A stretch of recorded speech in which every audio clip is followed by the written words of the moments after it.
Hey, welcome to the virtual table. So, I have a physical copy of this game. I have not played it.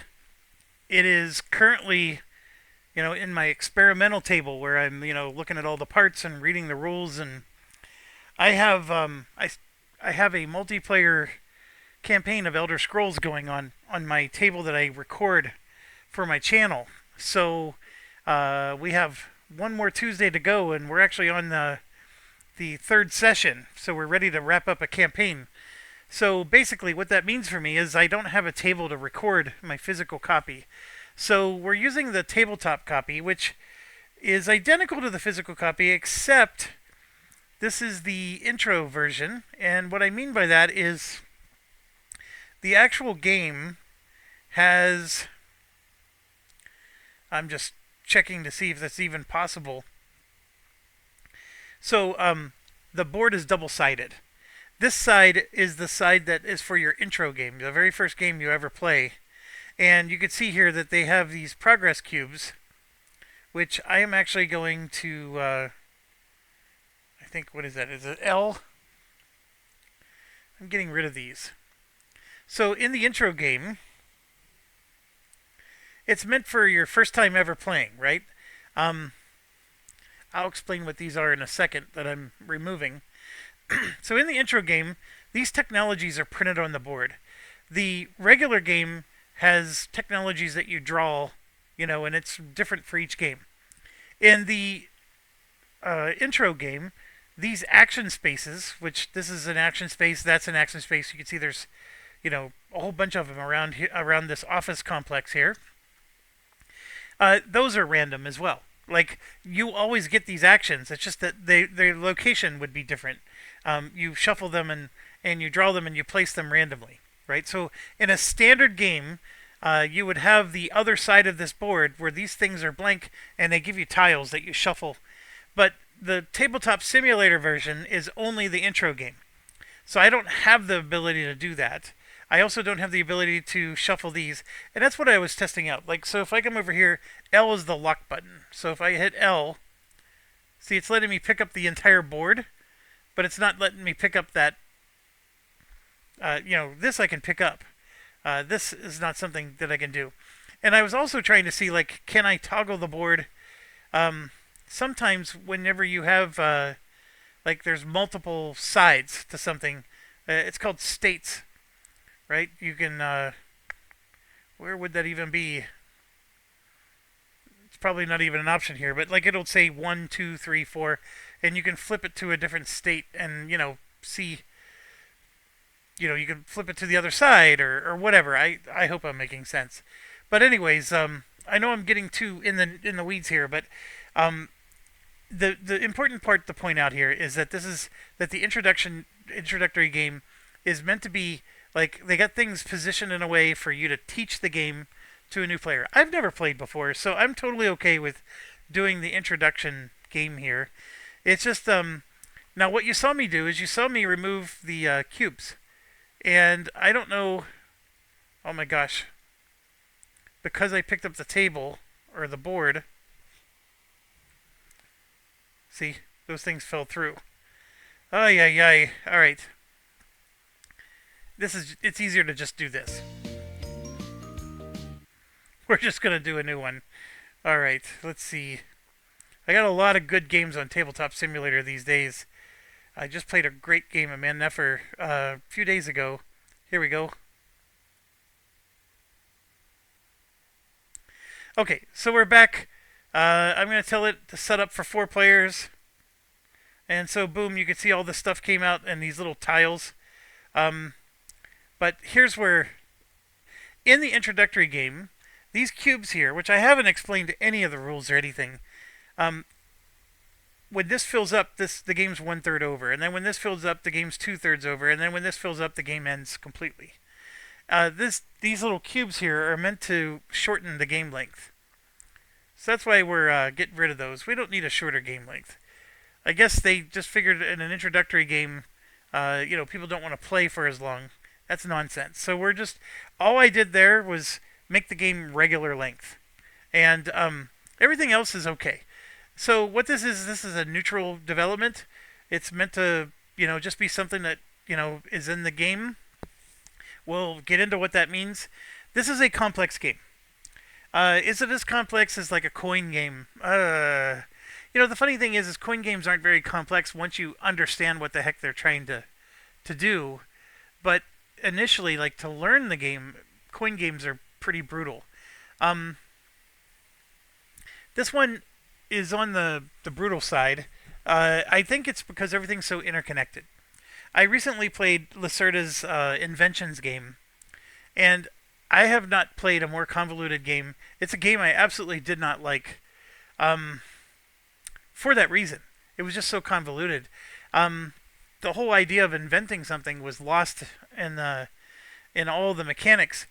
But this game, the mechanics to me are, I don't know if there's anything that's super new, like you haven't seen in other games, but they do blend really well, and it's very thematic. So I just really am excited about this game. So they do have a solo version. They even give you the solo components right here if you get your tabletop simulator. I did not read the solo rules. We're gonna do a four-player game because there's like these different strategies going through my head, and I want to try them out. Okay, so what is this? This is Galactic Cruise, and I am 6 minutes in, and I'm just now finally getting into. Um, we're going to discuss the game a little bit, and then get started. I don't know. I got to make a decision. If you can just skip the video too to start to play. There's nothing to set up, so we're going to start playing very soon. Let's just put it that way. I just got to explain a few things rules-wise. The game's already set up, so but let's. I will spend some time, and maybe some superhero out there will put a timestamp on when the actual gameplay starts. Um, Basically, the CEO is going to retire in 3 years. This represents the years. This 1, 2, 3, and we're competing to be the next CEO. And the next CEO is going to be, whoever does the best, scores the most points. A lot of things on this board are for the mechanics of running the company. And in a nutshell, we are all the same company. So, we're cutthroat, but we're not, going to kill each other.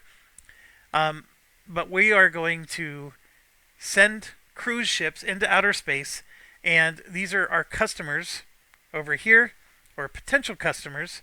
And we're going to try to get customers to go on our ships and then get all the cash and prizes that go with it. And so getting a ship into outer space is not an easy endeavor. So there's going to be a lot of actions just to prepare to launch a ship. And then once you actually launch a ship, then things happen. It's pretty cool. From what I understand of this game so far, very, very cool. I know I already discussed some of the mechanics here. We have a technology. We have 4 technologies available to us in this game. In a standard game, this could be very different. I'm going to make sure I'm the game master so I can see everybody's stuff. We have 2, 4, 6, 8, 10, 12 actions in the game. And they're sorted by relevance. So like these two are very similar. These two are very similar, as you can see. But in a standard game, these are going to be shuffled and jumbled. They don't have to be exactly together. And then I also indicated that we have 3 years. And these cubes, when they fill up, that's what constitutes ending a year. So if you're pacing the timing of a game, the quicker the cubes fill in, the quicker the year ends. And I can just warn you that a cube goes here for 2 reasons. The first one is you launch a ship into outer space. So if we launch 6 ships between the 4 players, if there's 6 ships launched into outer space, that's going to complete a year. And then we have company objectives, which are down here. If we were to satisfy any company objectives, that could also put a cube up here. The company objectives are not simple, but that is something that's going to put cubes out. And likely something that's going to put cubes out in year 2 and 3 more than 1. Okay, so far, high level, making sense. That's the basic gist. What you do on your turn is actually on your player board. So let's look at your player board real quick. These are the steps when it's your turn. You do step 1, step 2, step 3. So 3 steps each time it's your turn. Over and over again until the game ends. Everything else you see on your board I'll explain later. But right here, this part here is your player aid in terms of what you do.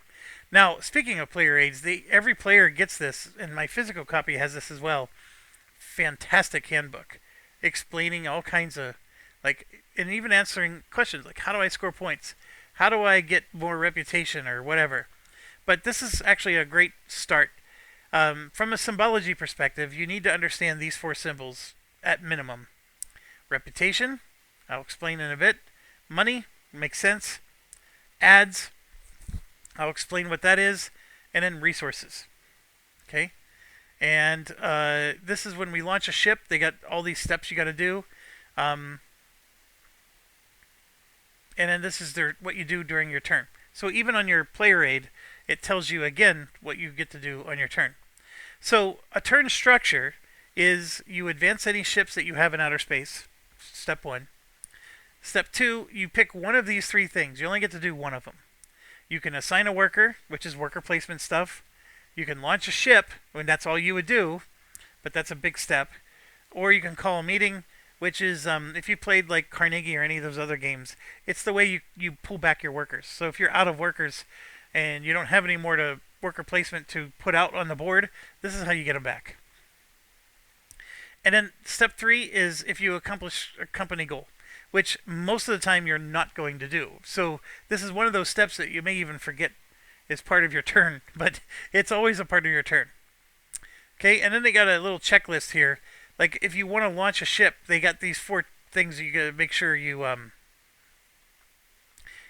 make sure you've done these things, or otherwise you're not going to be able to launch your ship successfully, which is just wasting everybody's time.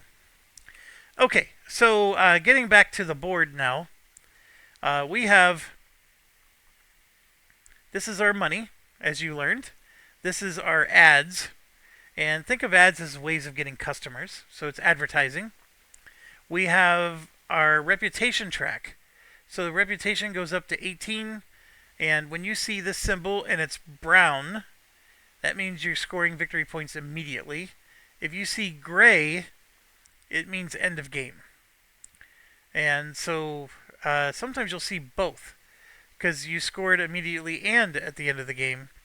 And I think you can see that here. And so I said gray, but it's actually the blue. See, it's like bluish on this one. So see how it's half brown?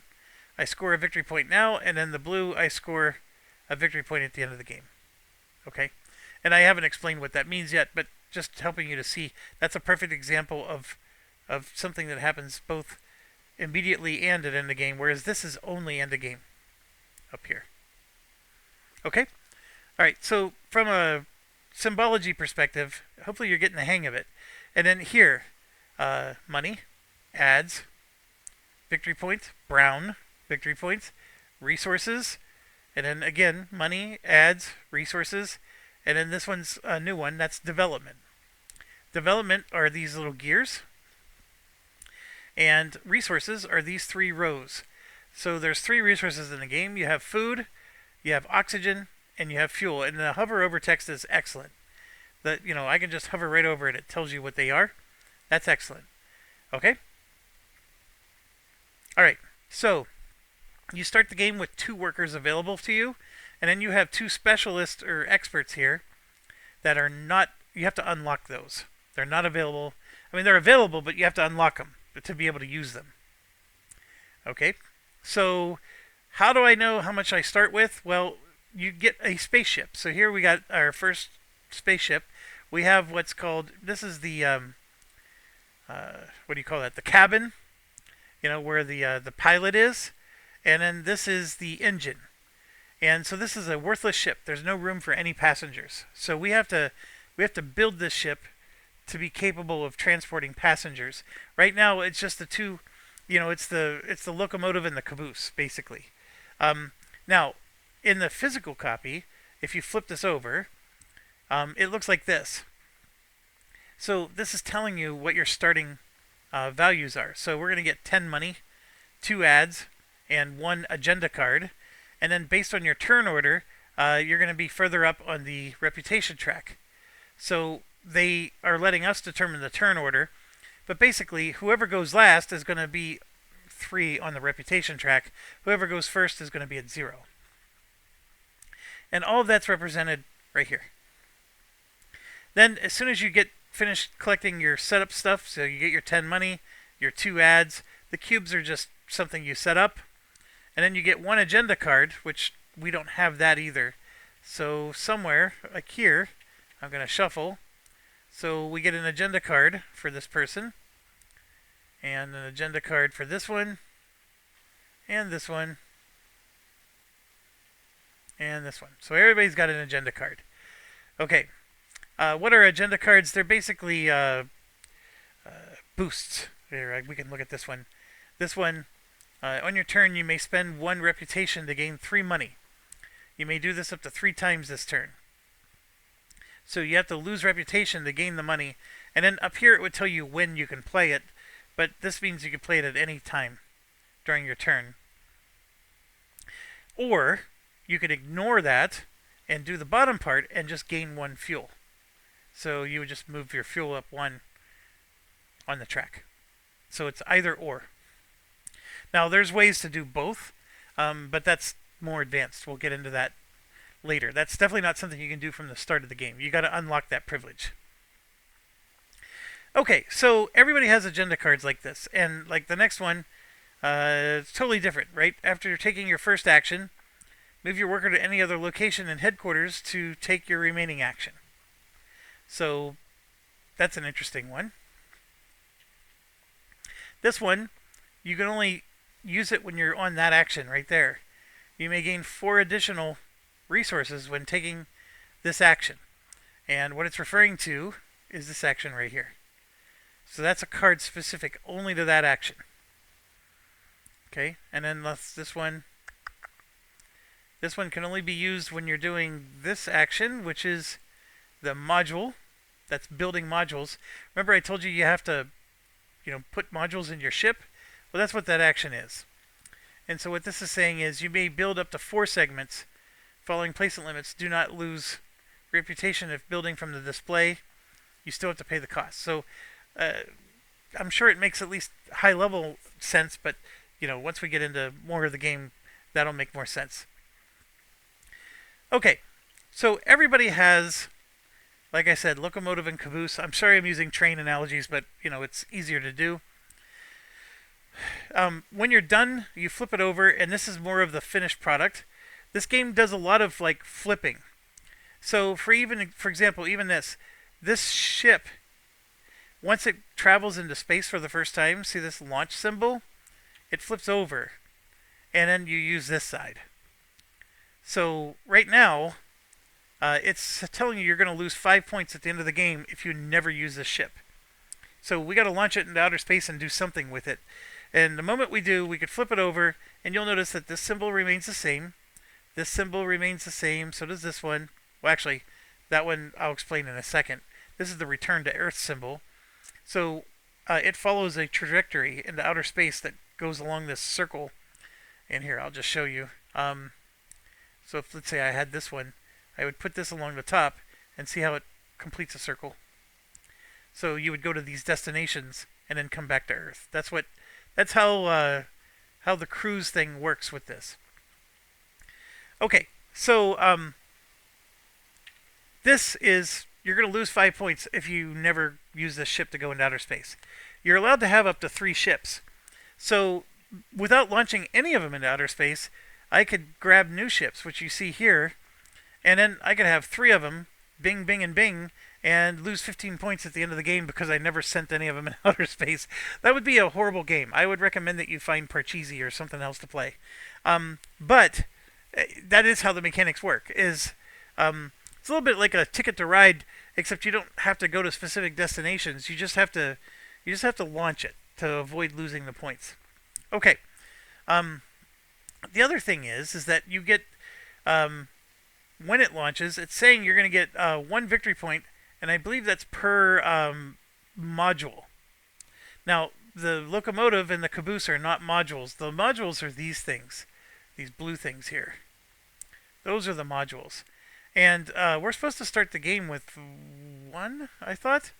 I will have to check. But anyways, this is saying you're going to score 1 point for every passenger module that you have on your ship, and so it might be all ships. We'll have to look. That's where this little handbook comes in handy, because they have a section here that explains everything.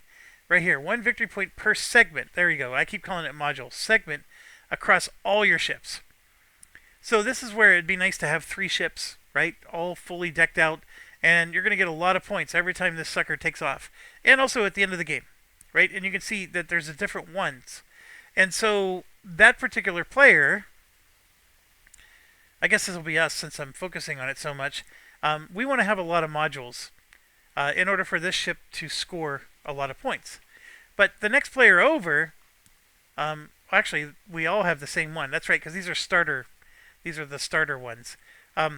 But you could eventually get more ships. So like this one is you're getting 5 points for every specialist, or those experts, these guys.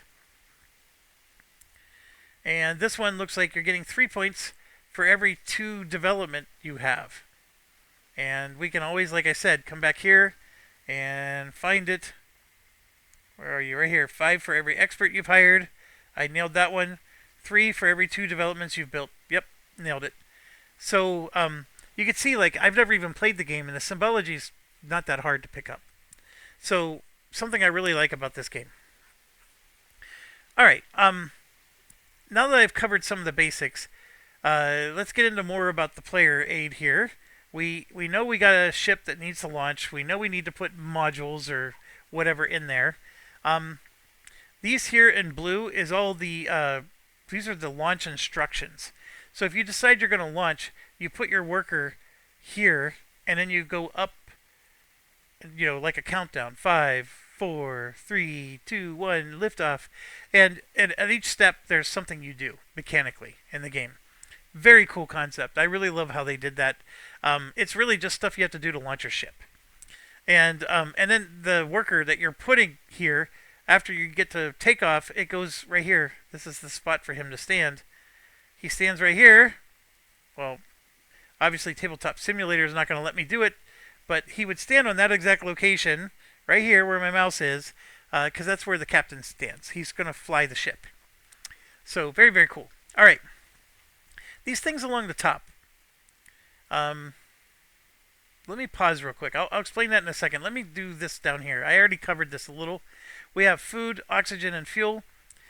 When we develop, we take these off our board, and now I can have a maximum of 3 food. Right now I can only have a maximum of 2 food. So as I develop these and take these off my board, I increase the amount that I can have in my storage. And then this is victory points at the end of the game. Remember the dark blue, right? So by getting all the way to the end, I would get 30 victory points. But that's not per row, that's per column. So I would need all 3 of these to be empty to get that 30 points. And you have to go left to right. You can't just go straight to the end.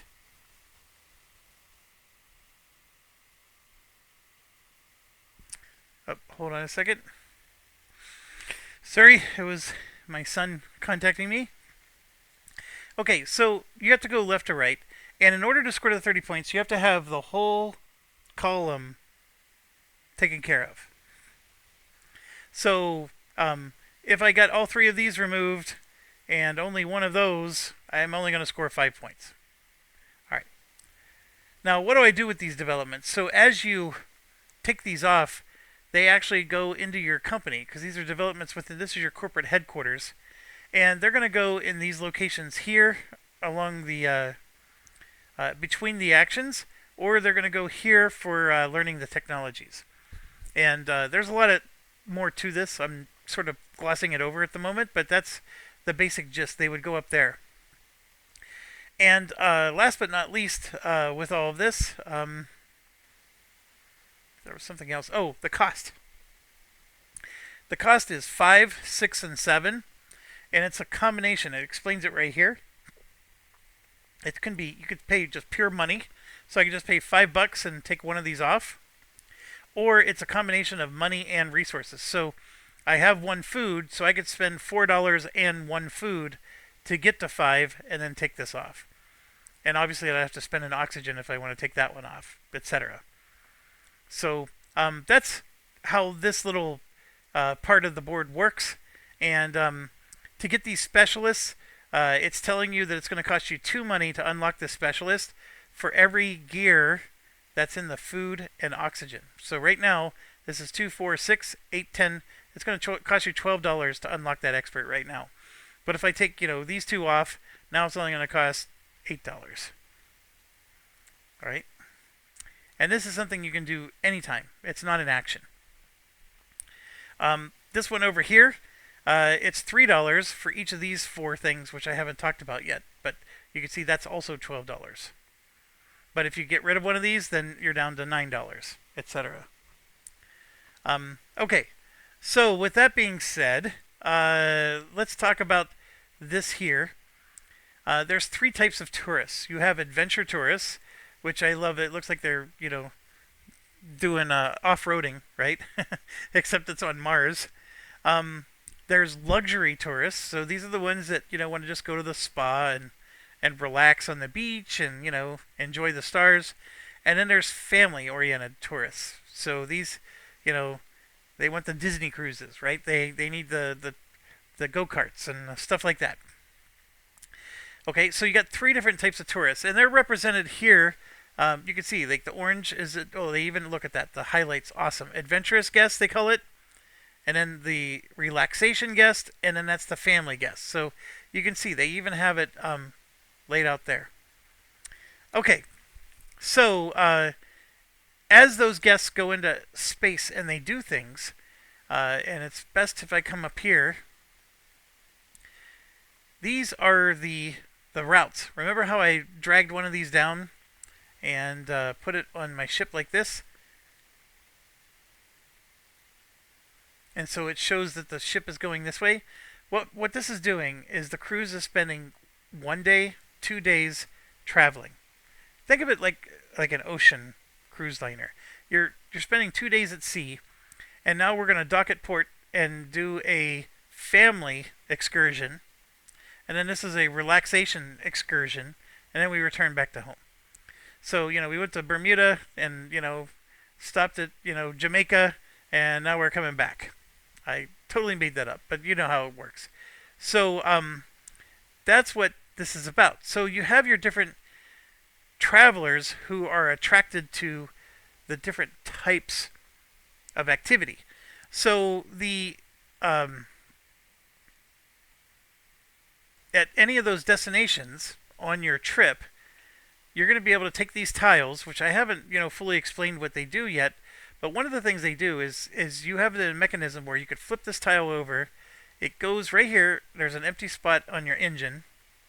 And then at one of those destinations I was talking about, you then get to come up and cover a spot. If you've ever played Panamax, it's a lot like whenever you get through the canal and you've delivered the cruise passengers, you then get to unlock a special bonus for the rest of the game. So the family ones give you these 3 bonuses, and you just choose whichever one you want. Or if I wanted to do it for the luxury part, I unlock either of these bonuses. And if it's an adventurous one, it would be one of these. And every time you launch a ship, you're going to have one of these tokens. It doesn't matter how many destinations you have. This token can only go on one of those destinations. So in that example I just had, there was a family one and a relaxation one. I have to choose, I'm going to put it on the family one or the relaxation one. Okay? But at the start of the game, these are face up. And these are... so I just finished playing...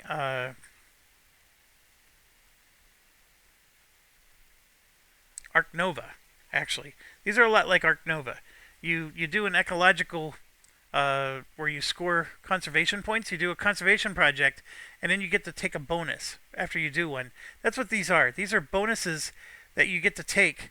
There's 4 up here that are a little different than these 4 down here. But no matter what, you get to take a bonus, And then after you take it, it flips over, and now it's available for you to take with you when you launch a ship. But if you don't launch any ships, they just sit here like this. It's possible you could have a board that looks like that. But anyways, we'll get into that some more. But everything connects to everything else. It's really crazy.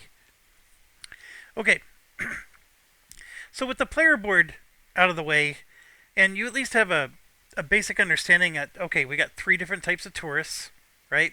We have a resource that we need to manage. We have workers we need to manage. We have workers we can unlock. There's a very intricate launching sequence doodad. That's the game. Now, mastering the game, of course, is figuring out how to put all this together. And then on top of that, you have this office complex we also have to navigate. And this is where we do our actions. And I know most people, when they describe this game, they jump right into the action. So this is what this action does. To me, you got to understand the high level of what is it that I'm trying to do before any of this other stuff makes sense. And then last but not least, there's these are your company objectives right here. And basically, it's not letting me hover over them, but these are developments. So if you have 5 developments, you met a company objective. So 5 of those development tokens are out on the board, which is a lot. Here it's the different modules, right? I need to have 2 of each, not 1 each. So I have to have 2 adventure, 2 luxury, and 2. It's not an easy thing to do. And then this one is, I think I need to have those special tokens, like what we were talking about here. I'll have to look that up. I think I need to have a special token in all 3 areas. See how it says not equal? Or no, I just need to have special tokens, so 2 of them. 2 non-equal, and yeah, I'll have to look that one up. I don't remember what that one is. I know I'm getting the symbology right. It's just, so here, X set of icons built across all ships. And see, these are random things that you get, but in the standard game, these ones come out in the standard. Right here, 1 or more upgrade unlocked on X different destinations. Yeah, so what I don't get is the 2, 2, 3. So if I need to have 1 or more on X different destinations, so it's 2, and then it's again 3. So if I have 2 different destinations and I move it up to here, oh, I get it. Because it's a,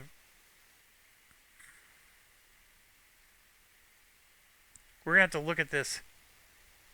That's a, obviously this is a 1 and 2 player. So are we supposed to be here?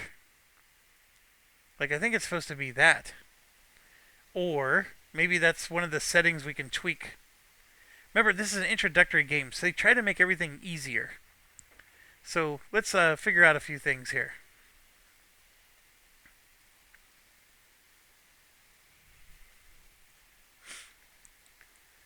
Alright, so here you can see they're talking about the campus tour, which is pretty cool. I really like this rulebook. Alright, so this is intro game setup. Again, so, like, they're almost like too gung-ho about this intro game, but, right here, number 5. In each of the 3 bottom spaces. In a 1 or 2 player game, you use the middle spaces instead. And,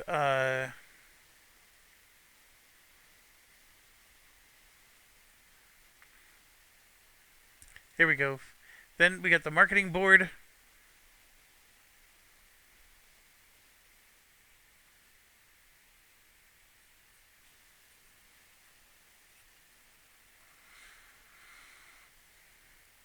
So we have this.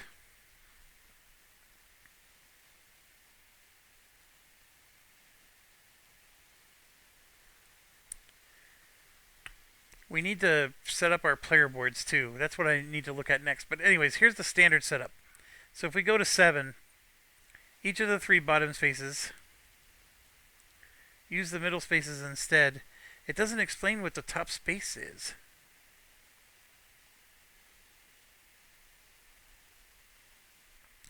Or maybe the moment that somebody completes one of the company objectives, it moves up one. So then the next person, it's going to be a little harder for them to complete the company objective. I bet that's what it is. You start on the bottom, and then the moment somebody completes it, it moves up one. Because that's the deal. Yeah. That's what it is. That's what it is. Okay, my apologies there. Um, and then yeah, the player board. The See, we start with an agenda card. What I was looking to see is, do we start with a module? Because you can store up to 5 modules on the right, and I don't think we do.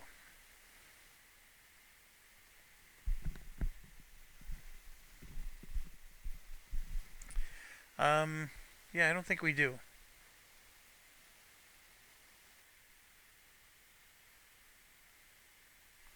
After all players have taken a blueprint, slide all remaining blueprints. Yeah, right there. We all do take a blueprint. Number 14. Where is 14?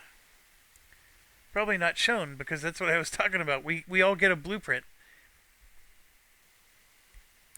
So at 13, right here,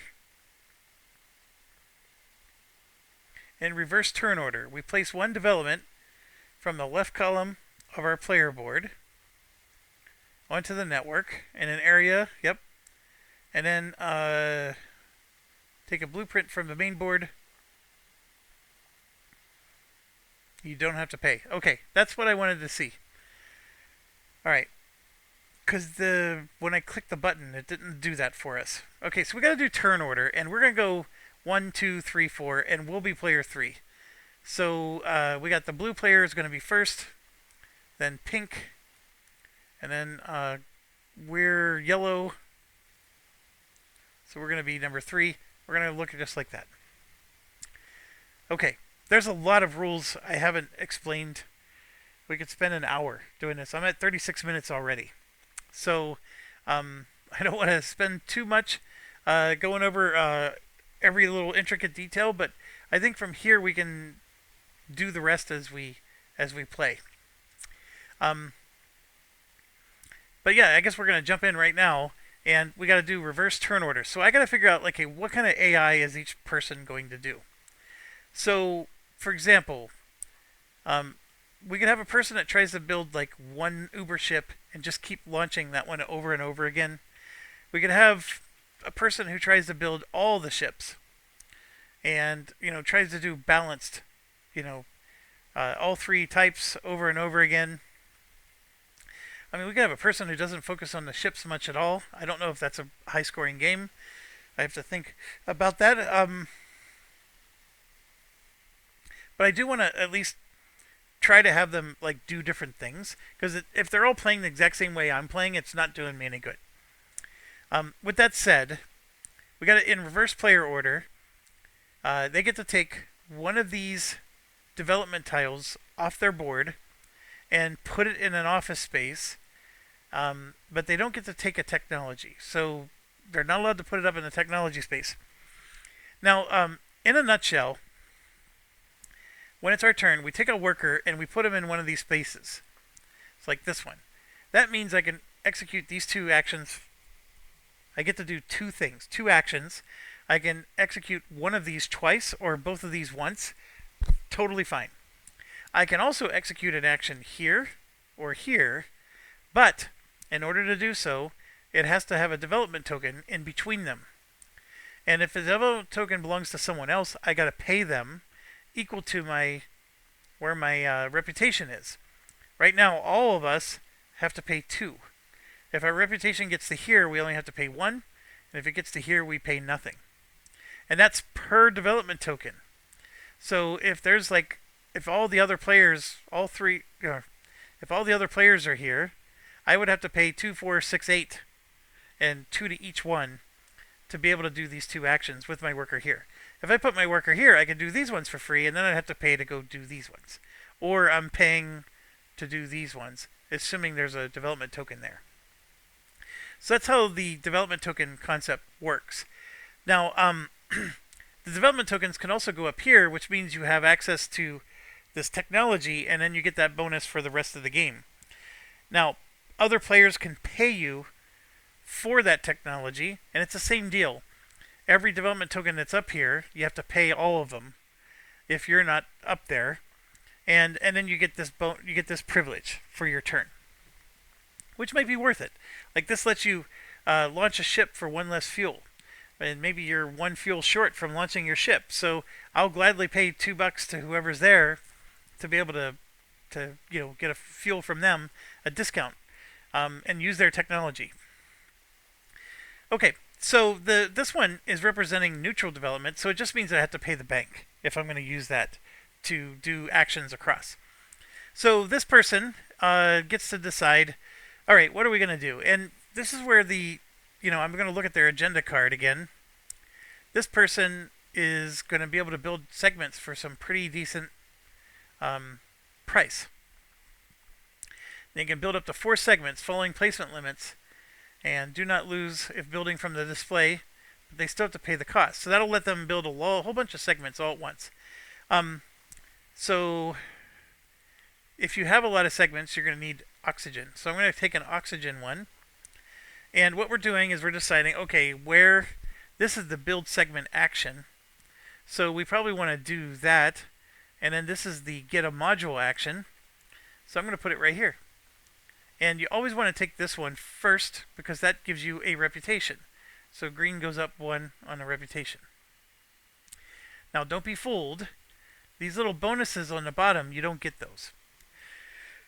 Now you will get them if you take this item right here. So if you had this covered, you then get those bonuses on the bottom every time you go up. Pretty cool. Also, at any point in the game, green can decide to go down, and if they go down, they get to take one of these bonuses. When I say one, I mean one type. So green's currently at 4, but let's say they were at 8. They could go down to 5 and choose this type of bonus, and since they passed 2 of them, they would get to collect 2 resources, but they ignore this one. Or if they select this one, they can go down to 5. They're only going to get 1 ad. Or they can go all the way down to 3, and now they're going to get 2 ads. You see how that works? If they went from 8 all the way to 0, they could get 1, 2, 3, 4 resources, or 1, 2 money, or 2 ads. That's how that works. Okay. So they're going to do that, and then they get to actually grab. Now, these are modules that you can build on your ship. The cost to build them is right here. So this is a 3 money. That's 3 victory points. End of game. But this is one of the more expensive ones, right? 3, 3, 3. This one's 2. Oh, there you go. There's one that's 5. Now, this is a module, though, that appeals to 2 different types of travelers. So those ones tend to be more expensive. So this particular guy, he can build 4 of them, but he doesn't. Now, this is getting into some of the actions here, but when you're building the modules, there's this action here lets you just take 2 blueprints. So let's say we're going to take. Let me look real quick. Yeah. So she's going to take this one, right? So you can see there's spots for 5 blueprints. That is not built in the ship yet. Getting a blueprint is different than building one, and these are getting the blueprints and these are building them. So now when she does the build action, which is what this card represents, she can take this, move that up, and then this can go bam, and now she's got a module inside of her cruise ship. Okay, so and also when you're building, you can build straight from here. And if you build straight from here, it sort of upsets the other people in the company. So you have to lose a reputation, and you also have to pay extra money because you're causing your company a lot of duress by grabbing the blueprints straight from using your connections. So if you do that, you lose a reputation to take straight from here without having it already here first.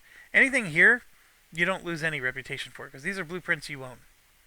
And what this is saying is you could build up to 4, and you don't lose any reputation if you build directly from the display. But it's telling you still have to pay the cost though, and so that means you have to pay the cost that's here plus the cost that's there. But remember, that's only when you're building, and that's the reason why there's a wrench. It's not when you take from here. This when you take the blueprint. If you're building from here, and I can already tell you that's going to confuse people. Okay, so that's what we're doing. So she went first, a reverse turn order. So now it's to me, and I don't know from Adam which one I should be doing, but I'm going to go ahead and do a food one. And I got a similar dilemma, right? Where do I put my stuff?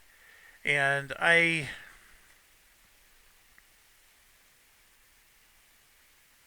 think I want to go here. So yes, that's going to give me a reputation as well. And then I get to grab one. That one is just expensive. I don't know if I want to do that. So then it's just a matter of, okay, this is the cheapest of the 3 luxury ones, so I'm just going to take the cheapest one. Alright, then we go here, and this guy will do the oil, or the fuel.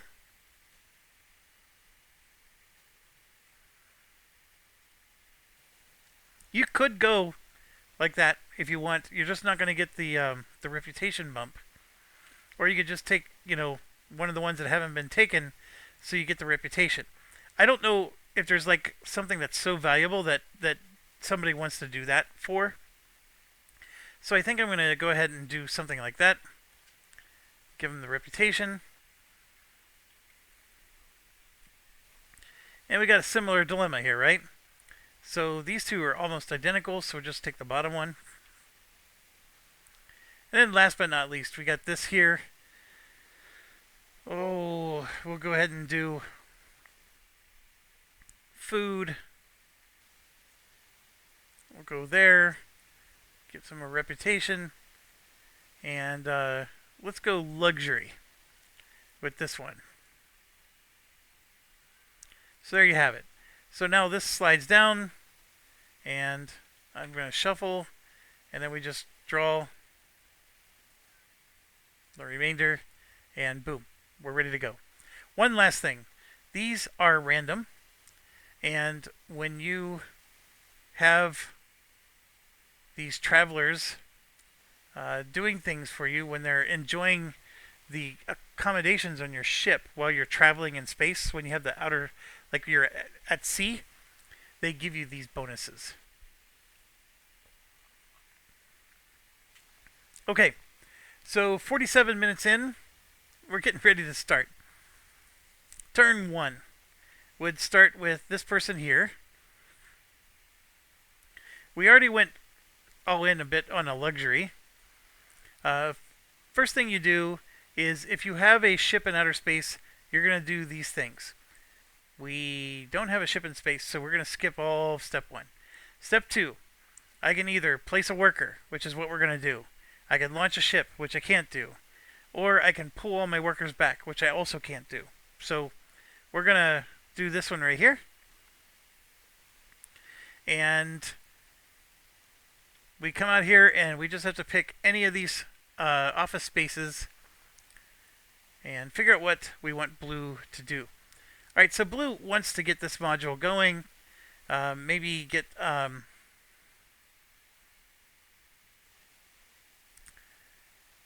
so here you can see blue can for free do things on both sides here. So there's some pretty cool stuff that can be done. Oh, what's the bonus that blue has? Oh yeah, could gain 4 additional resources when taking that action. Yeah, I don't need to gain 4 additional yet at the moment, but that's whew. So blue would like to get more of these dev pieces out. So the way you do that is you go here. The problem is the bottom piece, that's unlocking your special worker. Not very easy to do. To do that would require some money. Let me think about this. So all launches, 1 fewer. All modules cost 1 fewer to build. All Travelers cost 1 ad fewer.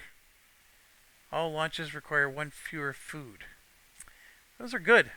All of them are good. I think I'm going to go here. We're going to try to go aggressive with getting dev tokens out and unlocking one of these. So we have 10 money, and right here you can see it costs 5 money to get one of these out. And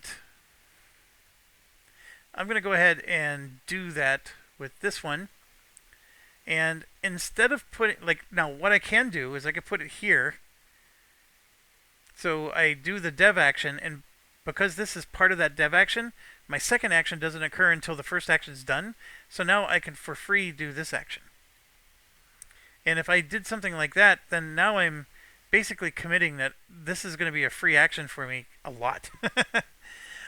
It's not a horrible free action to do, but I think the first thing I want to do is I want to get automated systems so my modules cost me less to build on my ships.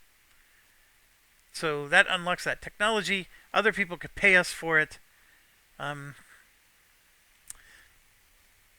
I'm also realizing I don't have enough money to straight up build another one of these. So maybe I am better off putting it here. That does give me another reputation. Yeah, let's do that. I'm not going to do a technology right away. I'm going to build one dev, get that out, and then we're going to grab 2 of these. So what does that mean? I get to grab 2 from here. Or I can lose a reputation to take one from the discard pile, which there are none of yet at the moment. And by the way, you can never grab from the discard pile a card that you just played this turn. Because when you play it, it goes to the discard pile. So you can't do that to get your card back. So we could gain 3 ads from the supply, pay 2 fewer for each module. So that would actually be better than the technology that we were just thinking of grabbing. Pay 4 fewer when hiring a specialist. Oh, that could be pretty good. Pay 1 only to gain both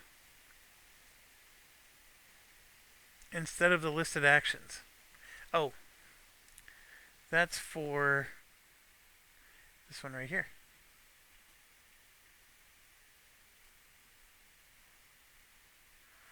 So this is letting me get 3 and 3 instead of 2 and 2. Okay.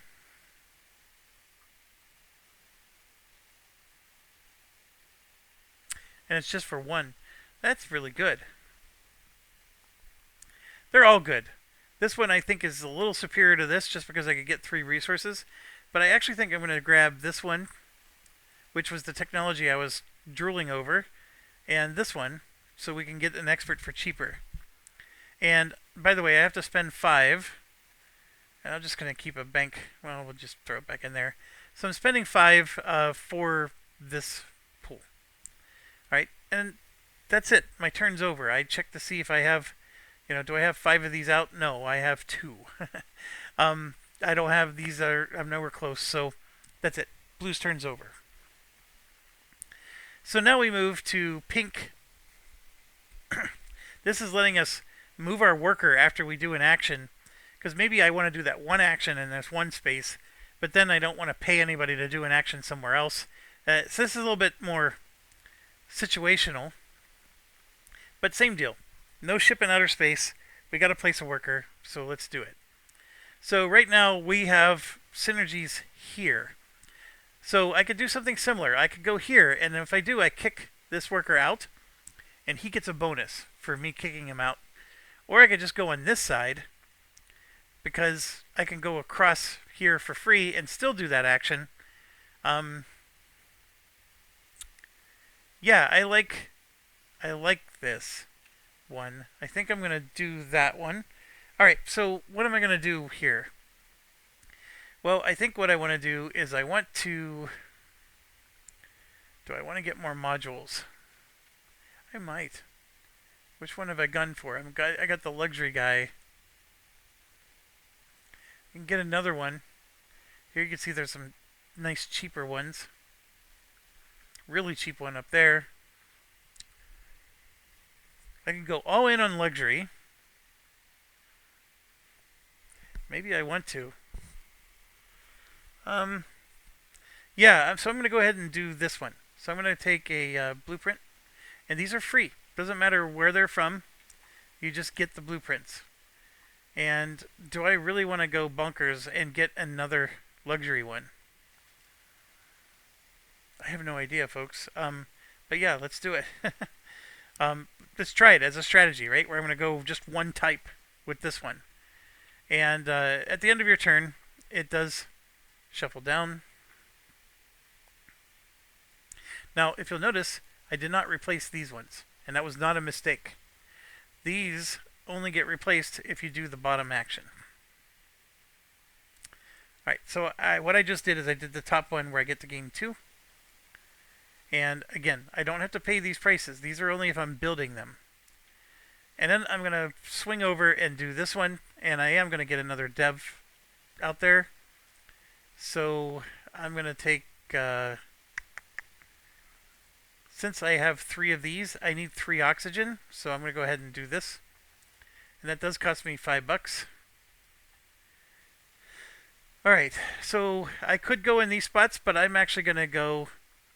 I'm going to take this one, because I'm trying to build 3 modules now. And let's make them $1 fewer. So I do that, and that lets me move up 1 on the rep track. Done. First player marker is here. Might as well put it like there. Okay, so then we go to my turn. What's our strategy? Well, I'm going to try to, I think I want to, let's try to do 3 ships, balanced, where we got 1 type in each. I don't know, I have no idea what I want to do. Let's try to capitalize on where I put my development marker. So, here's what the actions are. This one lets us get a new ship. And the only difference between these ships is you do get the bonuses at the bottom, right? You get those right away. And then this is a scoring opportunity. And you can see the scoring opportunity changes based on which one you want to grab. So this you may want to grab because that's you have a better chance of scoring. This is reputation. And this you just straight up get for free. So we could try to get extra ships. I mean, that's the whole point of the strategy I just mentioned. So I can get 3 ships out here. And I get bonuses for doing that. I'm not necessarily building modules for them. I'm just getting the ships. So yeah, let's do that. Let's follow one of these. I don't know what this one means. So let's look that one up real quick. Oh, it was like this. 4 VP per ship you have with segments worth 6 victory points or more. That's not the one. It was this one. 4 victory points per ship you have 3 or more segments. That's a good one, because we were just talking about having multiple ships. So that would be a great one for us. Now, there's a limit. You can only have 3 segments in your ship, and I don't know where that's listed. But you could see here, this bonus lets you do 4. Over here. You can only have 3 segments inside of 3 ships. This lets you have 4 segments inside of 4 ships. So we actually want to do... We probably want that if we're going to go for that type of victory, right? But I'm going to go ahead and grab this one. And just so you know, you have to grab the bottom one too. I don't think you get to mix and match. And so, again, this is going to be minus 5 victory points, right? So I'm at minus 10 now. But here I get an agenda card, and I get to gain 1 of a resource. So which resource do I want? I'm going to go ahead and grab a food. And then the agenda card is just as simple as just drawing off the top.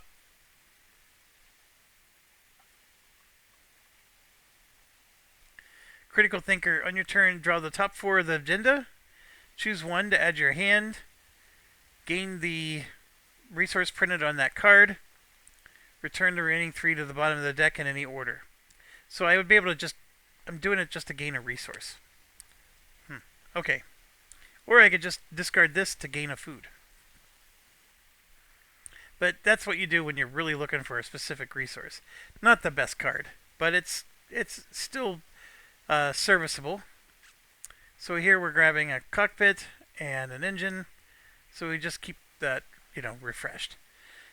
Okay, I'm not done. That was just one action. This one, we're going to do the top one now. And what this is we're going to schedule a flight or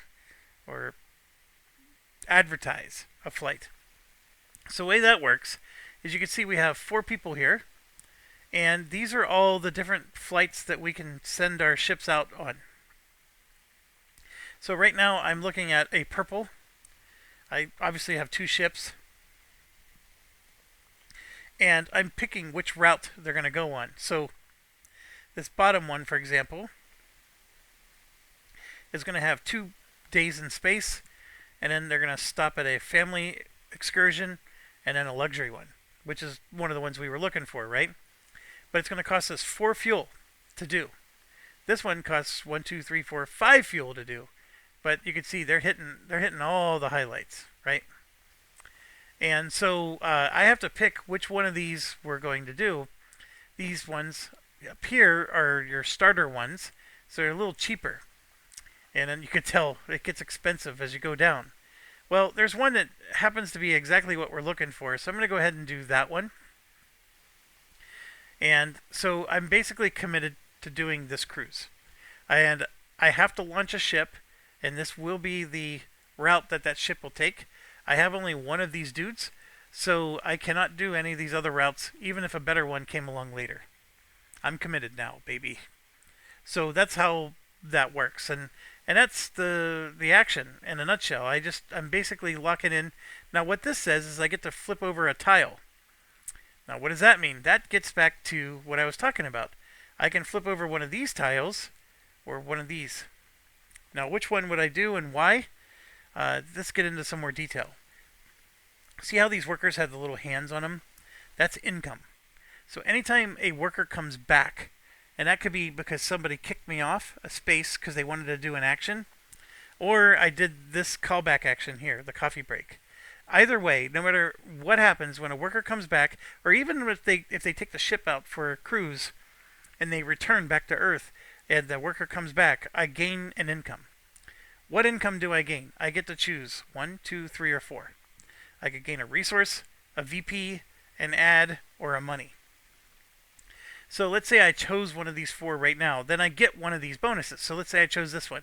I would get a resource, but then it flips over, and now I can't get that income anymore until this is gone. How do you get rid of this? If you remember, this is what, when you launch a ship, one of these steps is putting it down here, and then now, I now unlocked 2 income. So my income doubles if I can get rid of this tile. So there's like a little bit of a... These top 4 are more of an investment, right? You claim one of these, and then once you get your ship launched, then you can quickly unlock a better income. So now every time your workers come back, you have better income for the rest of the game. Or you could just go straight down there to the bottom and just get 4 resources right off the bat. So even if you do this, you have to do this, you have to launch a ship, and then you get to do 2. And my goodness, you're only getting 3. If you do this twice in one action, you can get 4, right? So it's clearly a superior thing, but these are more long-term. You got to use it multiple times to get the benefit. Here you're getting 4 ads, 4 money, or you're building a dev for 4 less. So those are all the things that we're looking at here. So I'm looking at, I need to launch my ship, I need the 2 oil. That's committed. That's determined by the cruise, which we just did. So here you can see I can hold 2 oil. The oxygen is per module. So if I build 2 modules on my ship, I'll need 2 oxygen. If I only have 1 module on my ship, I only need, I think I have to build at least 2 modules. 1 module is not going to cut it. So yeah, I'll need 2 oxygen. And then the food is one per traveler plus one for the captain. So I need a minimum of at least two food to go on a trip. All right, so those are the things you got to contemplate and consider when you're going to launch your ship here. So, which of these bonuses do I want? I mean, that's the question, right? Uh, they're all good. They're all good, and this is why I wanted to try a four-player game. I want one of the characters to go gung ho on the income, and then another one to go gung ho down here, just to see like how those play out. By taking these, you're getting immediate bonuses that are superior to these, at least short term, and it helps you unlock this expert. Because right now he's 3 per each of these, and so if you get rid of these, you're making it cheaper to get him. So then, what are we gonna do? Well, if you're gonna be launching a lot of different ships, you definitely need a lot of these. I really like the idea of building a module for 4 cheaper. I mean, I'd be able to, take one of these out, and it would only cost me $1 to do. And I can get one of these out, and I can even grab a technology up here, which lets me pay less ads, or launch for less oil, or even less food. I mean, all of these are good. Now, the ads, I haven't explained what ads are. Here you can see the cost of ads to get these travelers to join your cruise. Like, it would cost me 1 to get this guy to join my cruise.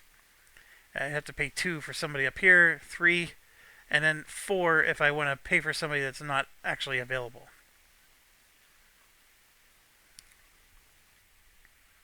So, lots of great options.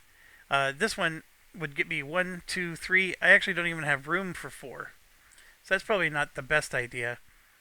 But what I think I'm going to do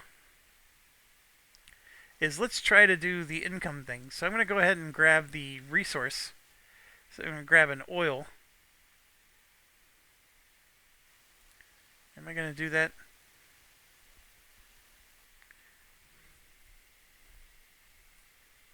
Yeah, I'll grab the oil.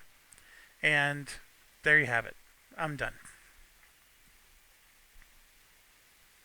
Okay, now we move to the last player, who also has to just play a worker. Now, where am I playing these workers? I'm trying to capitalize on where they have their development synergy, right?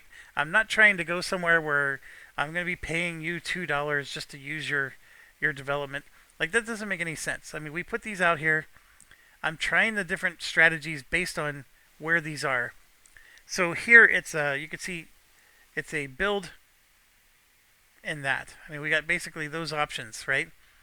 And so I'm going to go ahead and, but here's the thing. To do this, I'm kicking somebody out of a spot. Oh, well, can I go somewhere else? Yes, I can. What is green trying to do? That's right, they got all those modules. Or they want to build a bunch of modules. Yeah, so that means that we're going to kick pink out. So here you're going to get to see it in action. So pink gets their worker back, and then they get to trigger their hand income. And so they get one of these 4 things. And they have 2 ads, they have 5 money.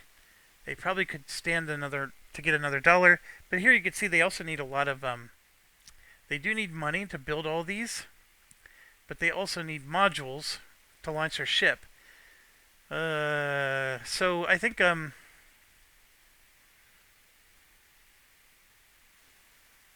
it's between a money or this is a victory point, by the way. It's a money or a resource. Here it's 3, 4, 5, 6. That's $7 to build all 3 of those. We only have 5. But I think this guy has the technology. He does. So 7, 6, 5. That's going to cost $4 to build all those. We're gonna take the money, because you need it for other stuff too. Okay. Now all that was a sidetrack because green kicked him off the space. So now green gets the space, and green is for sure going to get the 2 modules. Now, what are we going to do with our 2 modules is the question. we have an adventure, do I use green to like try to mix them? Like instead of just, I think mixing them is less helpful. And here's why. These little flipped tokens can only go in one location. So if you're going on a trip where you have a mix like this, you only get to put that token on one of those three. However, you do get other bonuses. You get this kind of stuff.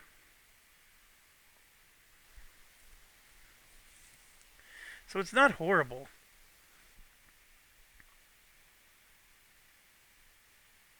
Well, we currently have an adventure. So let's go ahead and, like, this is a nice cheap one. Oh, we already have one of those. Let's grab a family one. That's not a cheap family one. That one is. So let's get a cheap family one, a kid zone. That's one. And then, like, this is a dual one, but it's a lot cheaper than this one. And that one's just super cheap.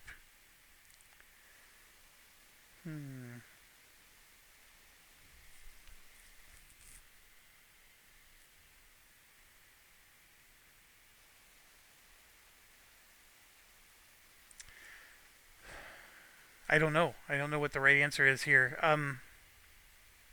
Let's go ahead and try this so we have all three types, right? All three types of travelers. Now, what I could do is I could do the action again. Or I could try to build. And that's a good question. When you do the build, it says you can build 2 modules.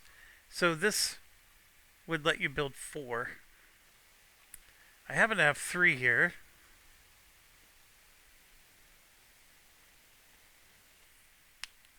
Like this one here, looks like it's perfectly suited for those 3 modules. But oh my goodness, 1, 2, 3, 4. I would need 5 oil. Or 5 fuel. That's a ridiculously difficult one to set up.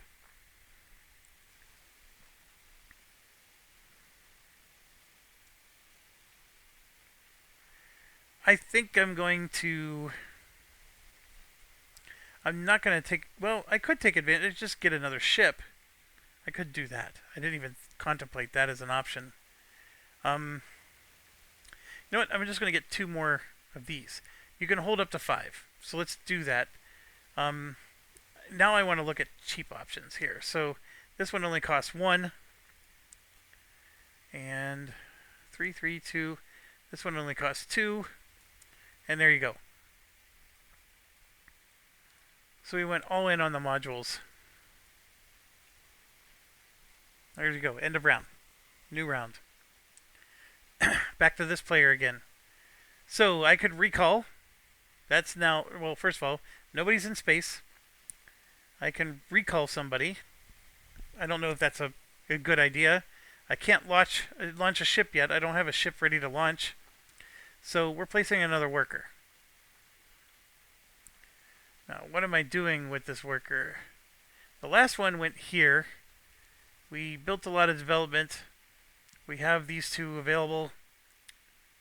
It's got the card, but let's get a lot of resources.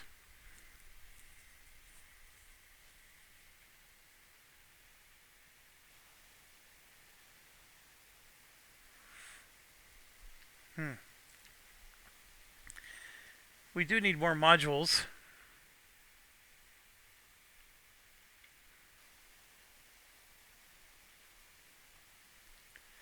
Yeah, oh my gosh, I think I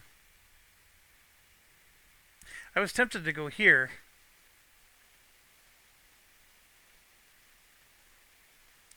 Alright, so let's go do a quick exercise here. So if I push this up and I build this one, see how there's half a human here and half a human there? You need to have 2 modules to be able to transport 1 passenger. That's how that works. So I need another one of these modules, but I don't have to do a module action. I can go straight here and build and just pay for them, straight from here. I don't know if I want to do that, but that's something I can definitely do.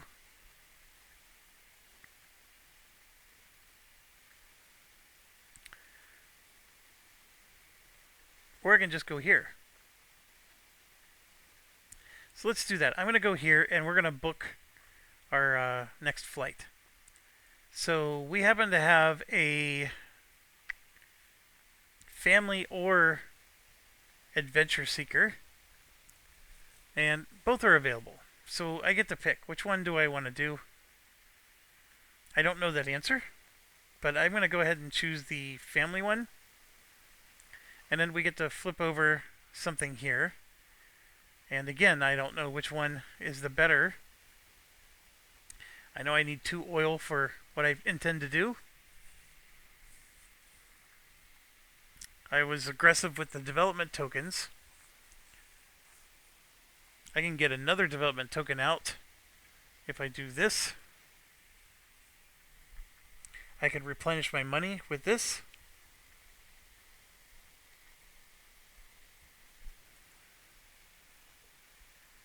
You know what? I'm going to get aggressive with the development token. I'm going to pay $1 for this one.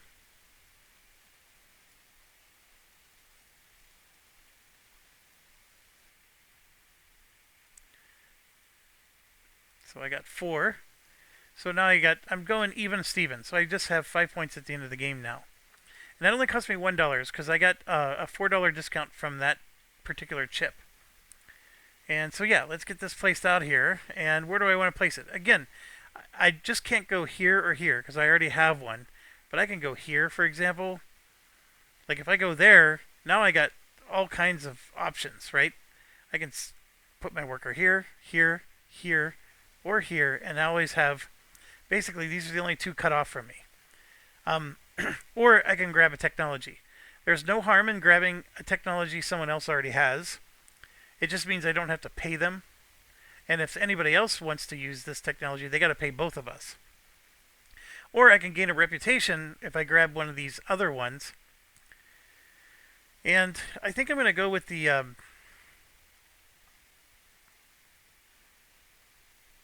going to do the add one.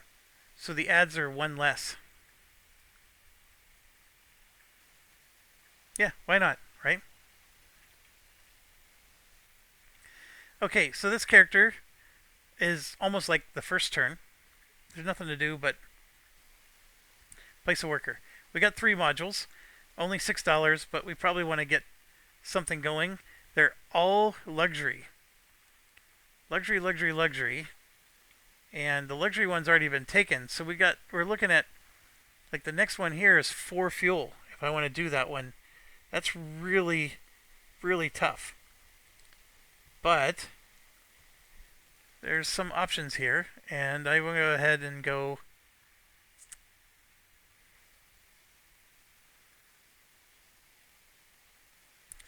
Ooh. Yeah, we're kicking somebody, whoever it is. We're going to kick blue. Right, so they gain an income, one of these 4 things, and they're going to go ahead and take a fuel. Is that what they're going to do, or are they going to take a money?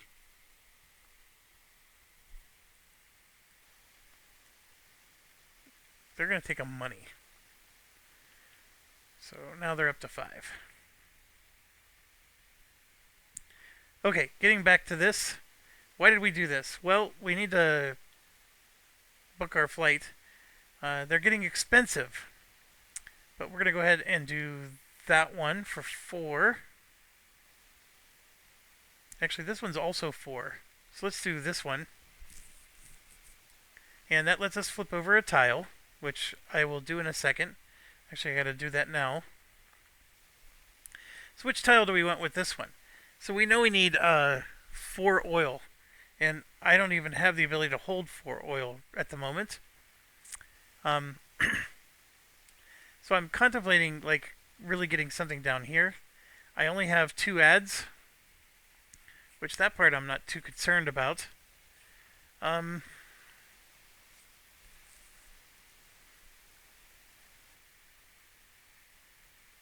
I could maybe do...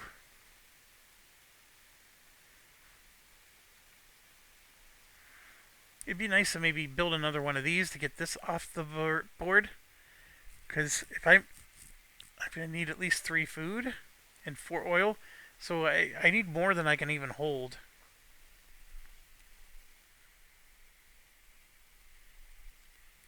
But that's what these cards are for. So I can always play this for the extra oil. Even though I can only hold 3, I can play this one and make it a 4.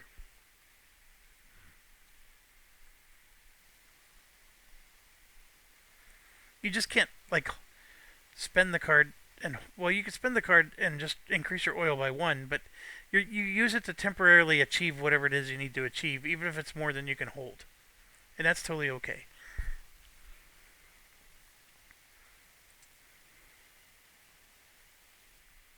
So what do I grab? These are really tough choices. I'm looking at, like, do I play a longer game? I'm going to do this one.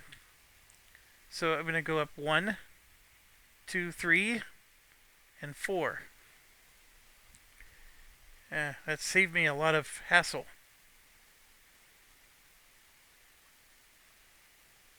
Alright. Then I'm going to do the bottom half. I'm not going to go left or right. We're just going to do the bottom half. And what that is we're going to advertise early. So what I'm going to do is I'm going to grab this one and that one. So we took both of the luxury ones that cost 1 ad each. So I have to spend the 2 ads to get them. Now, in doing so, we get a bonus.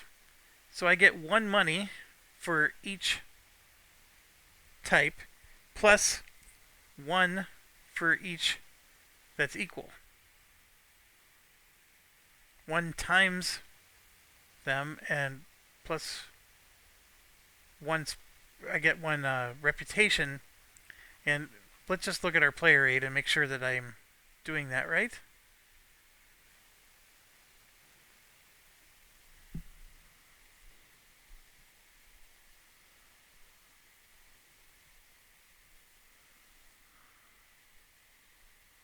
It's interesting, they don't have it listed here, do they?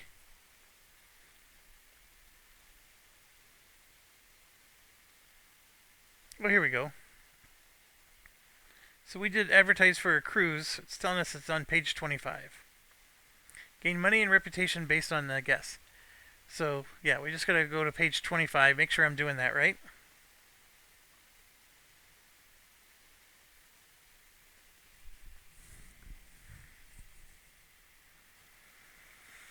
For each guest placed, you gain 1 money per destination on that cruise. Oh, on the cruise. 1 reputation if the cruise includes the guest's preferred destination. Got it. Okay, it depends on the cruise. So, the cruise is going to that destination that matches them, right? So I'm going to get $2 for that, 1 for each. And then I get a reputation because this matches.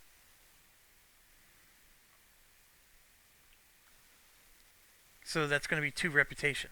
So the thing is if any of them match, I get a reputation. But this is like, if these were 4 purple, I would have gotten 4 plus 4, I would have gotten $8. So it's just a number of destinations that matches their desire. So $2 and 2 reputation is what we're getting. And this was the red player, I believe.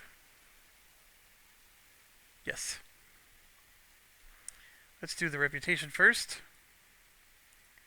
And then the $2 right there. Alright. I made that look way more complicated than it really is, but there you have it. So now it's to us. We got 1 worker we can place. We have a lot of modules we want to build and do things with. We committed to doing a luxury cruise. I need at least 1 more module to do that. So where am I going to place my worker? I cannot. One thing I'm forbidden from doing. I can't kick myself. So I can't go here again. That's the one thing I can't do. But what I can do is, since I have a yellow development, is I can go here and kick red. So I will do that, which red is enjoying a whole bunch of income here. So they're going to go ahead and take a resource. So they're up to 3 oil.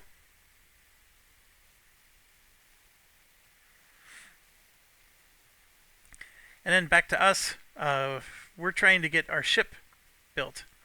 So by kicking red from this location, I am going to try to do this module here.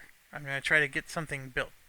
So I'm going to move this up, and we're going to build this one, which is going to cost us $2 to do. And then I'm going to build one out here, and I got to pay the reputation and money for it. So in this case, I think we're going to go mixed here. And I know that's not ideal, but I don't want to get expensive. Like, so this is $5. Well, that one's $3. You know what? We're going to do this one because I said I needed an adventure guy. So let's do this one.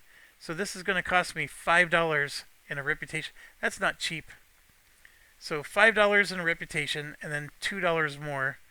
Man, oh man, that's $7. And I didn't grab any of the technologies. Ooh, $7. All right. So 1, 2, 3.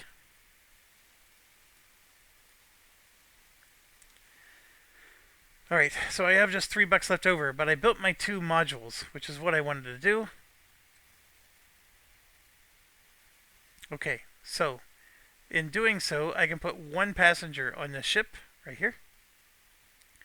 And I have, to launch this ship, it's going to cost me 2 food. 1 for the passenger and 1 right here. 1 food for the passenger and 1 for the captain. So 2 food. I need oxygen equal to the 2 modules, so I need 2 oxygen.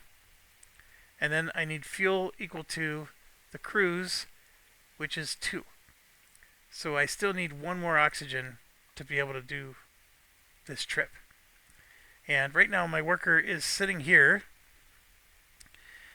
So I could pay $2 to get some resources this way. I don't want to. I could try to book my person, because as you can see, I don't have a luxury person available to me anymore. So that's a bit of a problem. The next one available is a 2 cost. So I could try to get that booked. It does give me some money and reputation. And then I lost reputation to do what I did. Or I could try to get another ship, because we've been talking about we're trying to get a lot of ships. And you can see some of these ships let me get fuel right here. That one actually gets me points and fuel. This one, so I think that's 1 for every 3 reputation. And this is, yeah, we're going to have to look up what that is. Let's look.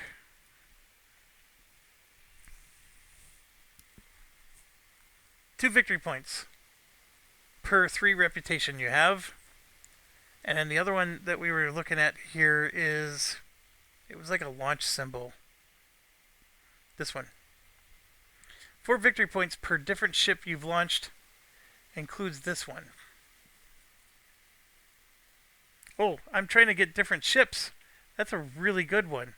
Yeah. Let's do that one. So we'll go ahead and grab a 3rd ship along with the bottom. Now this one's really interesting because I'm going to get 2 victory points just for doing it. So everybody starts at 5, by the way.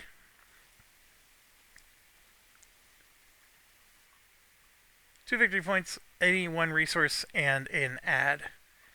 The ads are always good. The 1 resource I need is an oxygen. So I'm ready to launch. Alright, so now we go here. And we have green has 1 worker they can place out. What's green trained? Oh, they got to get some stuff built. We might be getting one of our workers back. Green can't go here. So yeah, they're going to kick out our worker. So this is where we invested into our income here. I can't take that one. But I am low on money, so I think I'm going to take a money. Done. Alright, so they kicked us out. And what they want to do is they want to build those modules, right? So we got to get that going.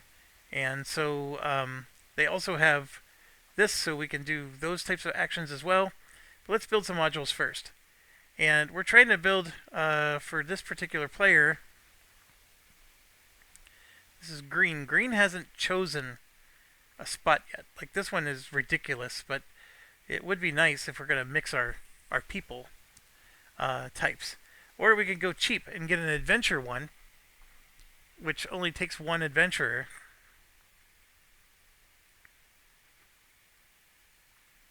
I'm only going to be able to build 3 of these.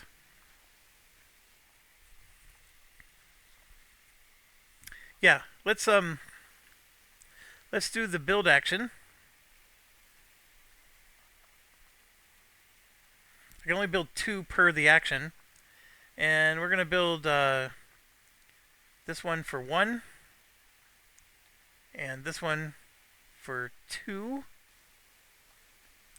And I think we have the technology. No, we don't. So that's going to cost $3. And then for my second action, I got to decide, what am I doing here? I can get another ship, or I can build some more. Now, remember, I can only build 3 compartments per ship. So if I do another build action, I'm only building 1 more of these compartments. But I think that's what I'm going to do. I'm going to just go ahead and build 1 more compartment. And I know it seems like a wasted action, but there's only 3 here. So the only way I can make this more efficient is to buy the second ship. Maybe that's what we should do. We're going to buy a second ship, and then when I do another build action, I can put 1 more on this ship and then 1 more on that one. So anyways, that's going to cost me 3. So we'll do that. Get 2 back. And yeah, let's just get another ship for him. And we forgot to grab. So for what green's trying to do, they're definitely not going aggressive with development. That's the expert worker. I have to look that one up. And that's the reputation. Green's doing okay in reputation. Let's look up the... It was this one here or this one. I don't remember. 3 VP per upgrade token flipped or removed from your lower launch tower or your upper. Okay, so see how this is highlighted, the upper, and then the arrow's pointing to the lower here? So it's one of these 2. I gotta go back and verify now. It's the upper. Which one? Oh, they haven't flipped any of them yet. Yeah, so let's do the upper.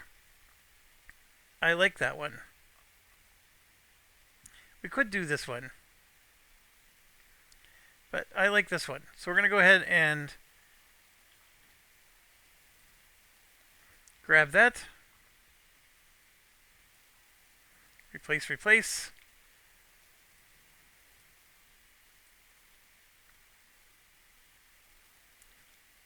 Alright, so we gain an agenda card and a money. So we'll grab a money. And grab an agenda card. Which is... Oh, it's another one of... Oh, look at that. I forgot, I can build 4. All in one action. Yeah, so I'm going to spend this card. Just give me a second.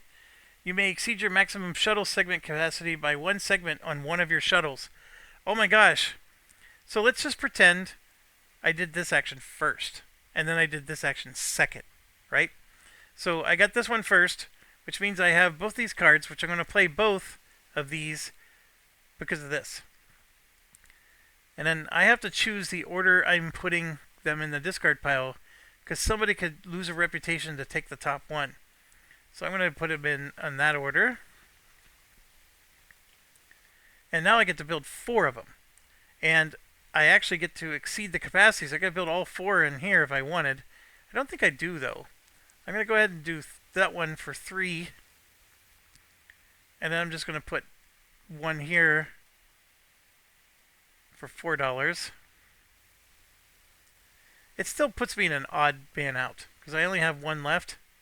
I guess, yeah, I just got to get more. So I'm going to spend $4. And there we go. I got like a full double-decker ship that can put 2 guys in. I think we're in glorious mode here, but you can see it's very family. This is the Disney ship here. I got the Disney princess lines going. And I believe the turn's over now. So you can see the game's getting, it's pretty cool. The concepts are, there's a lot to think about. And yes, you do have to understand the rules, blah, blah, blah. But it's not bad. Like, the symbology is excellent. There's a lot of good things going on with this game. And anyways, I'm having fun. I will be right back. Okay, so we're back to the beginning again. Now, you can see we're not doing a lot of coffee breaks here because I keep getting a worker back. But that's okay. I could still do a coffee break. I'm just going to be getting one worker. I still don't have a ship ready. You can see I've been aggressive with the development. So there's a couple of things I want to do with this one. The first one is I'm very attracted to this one, which gives you points for development, right? Since we've been aggressive with development, this is a great ship that goes with it. However, I'm looking at doing this option right here, where I get to gain a whole bunch of resources. And no one's taken it yet, so and then also that's part of his play, right? So by going there, you can see I have room to take 2, 4, 6 resources, and one of the cards here says I could take 4 additional. And the thing is the action lets me get 3. So I can get 1, 2, 3, 4, 5, 6. So technically I could do 7. So it's not ideal yet. So I'm not going to do that per se. But so what I'm going to do here is, first of all, I'm going to take this one. And I'm going to take 2 fuel. Because I think blue... Oh no, blue's got the cheap one. So I'm actually going to take 2 food. And we'll do 1 oxygen. So here we go. The 2 food and the 1 oxygen. That's very straightforward. Very easy one to do. So then the next thing we're going to do, though, is we're going to do the bottom piece. So I can take this food and supercharge it all the way to the top. And I have to get rid of one of my agenda cards, though. And this is a tough one. But I actually don't think I need this. So I'm going to go ahead and I'm discarding it without getting the bonus. Now, for doing that, I gain a reputation. So I think that's, what color is that? That's blue. And I gain $1, 2, 3, 4, $5. It's everything you pass on the way up. So since this is all the way down to 0, I get $5 for it. And that's a great source of income. So it was a nice way to get a lot of resources and money. Not a bad place. And you don't have to you could do it all in one step. Like I said, if you're randomizing the tiles later in the game, these both might not be the same location. And so then it's a little harder. But for the learner game, you could go here and take, and then boom, boost it up all in one action, which is exactly what we did. So anyways, that's done for him. And now we get to Pink, who has all of his workers. He needs to do a build. His reputation is super high. So this is attractive. So we're looking at this type of action right here. Otherwise,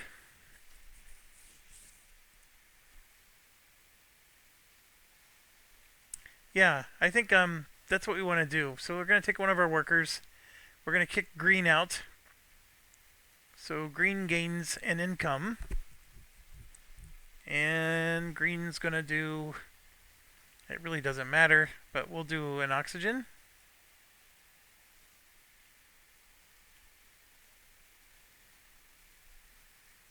That's what green's going to do in oxygen. All right, so we kick them out, and yes, we're going to get to build and maybe take a ship or build again. Now, with the build, for pink, everything costs one less. So we're going to take at least one build action here and build a purple and another purple noble. So that's going to be $4 minus 2, so $2. 2 buckaroonies.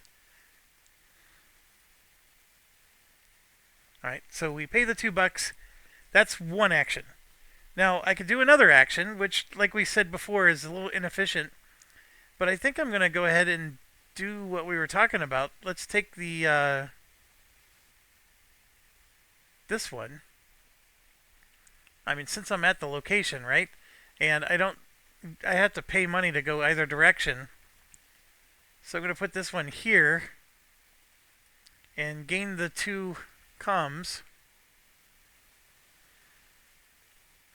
We were at 0, so it's an excellent add, and then we gain another resource.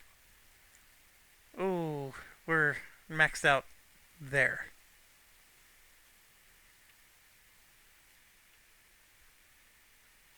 I may have wanted to do something else.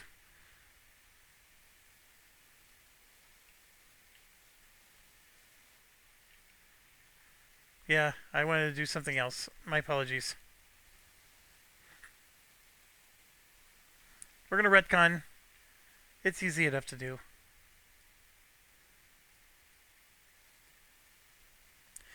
Okay, why am I doing something else? I actually do want to be inefficient and get this last one in. That's going to cost me $2 more.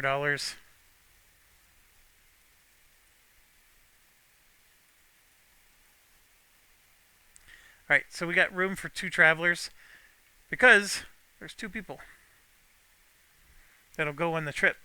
I think in the rules you could still go on a trip and only use one of them, and all you did was sell tickets and get this bonus, but I don't think that's a very good use of your money and your ads. But okay, so we did a little bit of an inefficient action there, but we at least got the $1 discount for everybody. This ship is ready to launch. And then over here, we are going to launch. I think I got everything I need to launch. Let's make sure we can. So first you need a worker, which I have. So I'm going to go, you go here, and now we do the countdown. 5. First thing with 5 is we grab our cruise line, which has to be this. This worker goes back. We grab our cruise line thing, and it goes right on top of our ship like that. That's first things first. So we grabbed it, put it on top of our ship, and we put our concierge or whoever back. We have to put people in our ship. So we need 1 person here. And I'm pretty sure I need to spend 2 ads to do this, because I'm going to have to grab one from this section. So I got 1 little luxury person. Boom. Right there. Done. Then, I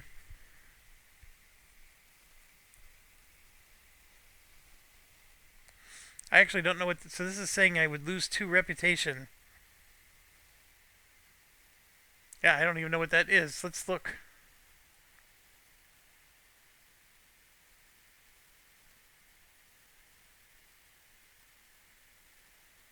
Okay, 5. If you don't have enough room, lose 2 reputation and return guest to top of queue. Oh, so that's if you sold your tickets. So yeah, you lose reputation if that happens. Oh, that's why we had to do the inefficient action with the last player. Now, what we just did was called a last minute sale. So normally you sell the tickets and they're waiting in the queue like this. But I did a last minute sale, which meant I took them straight from the market over on the right. There's no penalty for doing a last minute sale. It's just that's what it's called. Then yeah, we'll just keep going. But we have that little player aid that guides us through. But I'm trying to show that the symbology is pretty straightforward. And I'm on the wrong player. Here we go. So we're done with 5. Now we go to 4. So we take one of our cubes, and since we're launching our ship, we then get to put it on the board, and we're filling up one of these spots. And that'll get us some victory points, just for that alone. 3, we got to spend one person food and the captain food, so 2 food. We have to spend a oxygen for each of these modules, that's 2. And then we have to spend a fuel based on this, which is 2. Bing, bing, bing, done. 2, we then grab the flipped over token and put it in the engine. And then we flip over the captain section. So we're no longer going to lose 5 points because we are official. Oh, hold on. This means something else because that's the one that lets us do this. Yeah, let's look up what that means. 2, score points on the cockpit. I gotta score whatever the cockpit scores. Then we're loading it up. Okay, so let me go back. That symbol is scoring points. So here we get 1 point for every module in all of our ships, which is only 2. So we get 2 points. And then 0. We have ignition. So what this is saying is I put my captain on the ship right in the section there, and I actually don't know what that means. Let's see what that means. Place your worker, which now becomes a pilot, in the cockpit. Then it's saying add a new cruise. So this is empty here, so we need to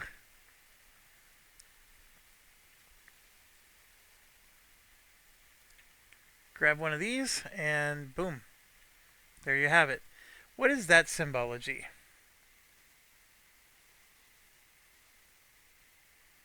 Oh, that's what it... Okay. So what this is saying is we're going to get new workers equal to the destination. So we're getting one luxury, or one family worker out. I'm going to have to look that up, but what this is telling me is how to deal with this. So all the workers are moving down. That's equal to this. So this is saying that all the family workers are moving to the cheaper... Basically, there's more demand for family, right? So they're moving down. And then this is saying... and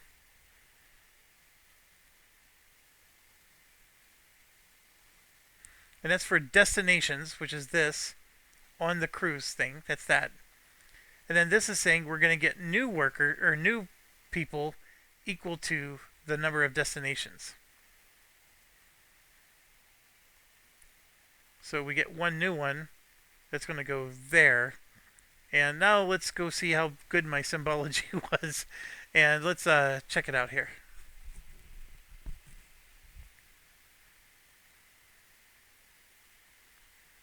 So right here, add a new cruise. For each destination on the new cruise, move all matching guests in the queue down one section. For each destination. So if there was 2 family destinations, they would move down twice. That's what that meant. If they're already in the bottom, they do not move. Last, add a number of new guests from the supply to the top section equal to the number of guests that boarded the cruise that was launched this turn. Which... I think I just sent 1 guest, so we just do 1. Based on the new cruise that was added to the marketing board. Add a matching guest per destination on the cruise, starting with the leftmost destination, moving right, repeating if necessary. Okay, we did it right. Okay, we did it correctly. Alright, so we're in outer space, baby. We don't get to see what that does until next turn. Our turn is over. Now we go to green. They have a worker. I don't think we're ready to launch. Green is one of the ones that haven't taken a launch spot yet. So we're all in on family here. And the new one was family. So actually green is going to do that. Yeah, they're kicking us out. So we do get a nice income here. Now, because of what we just did, guess what? Our income is now 2. This is the thing paying off for us, right? So I'm going to go ahead and grab 2 fuel. And it could have been 2 different ones, but I'm just taking 2 fuel. So that's the advantage of getting that out of there. So it's already paying dividends. But this is absolutely the move green has to do. You can never launch a ship until you've done this. And right now, this new one is a family destination, and they're going to take that. Lickety split. That's a really good one for them. And then they're going to try to book. We're going to do the bottom half as well. There's a whole bunch of them here for 1. So they're going to pay 2 ads. And get 1, 2 ready. Because they have a ship that can take 2 of them. Alright, so we do that. And so $1 per destination. So that's $2 total. And then 1 sponsor times that, which is 2. So they're going to go up 2 on the sponsor track.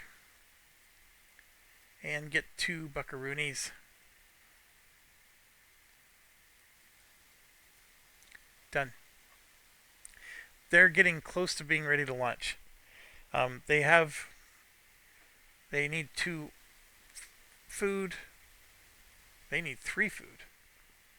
So they got to get rid of this development or find another way to get a food. They need 3 oxygen. Yeah, they still got a little bit more to do. Alright, so we move to player 1. All the people are gone, so they're going to have to, for the first time, we're going to do a callback. So what color are they? They are blue. Player. So we have 1. Where's their other worker?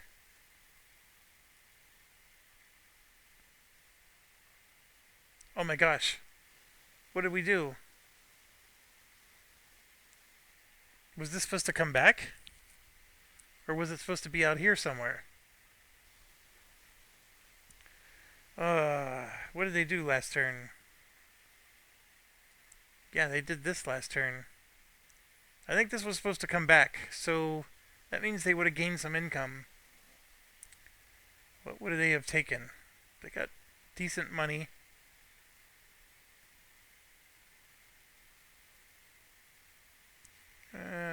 We're gonna go ahead and take an oil. What Blue has committed to doing a family cruise. This is not too bad. They have 1 family module they can build. Alright, so we're not calling back workers. So let's figure out what we are going to do.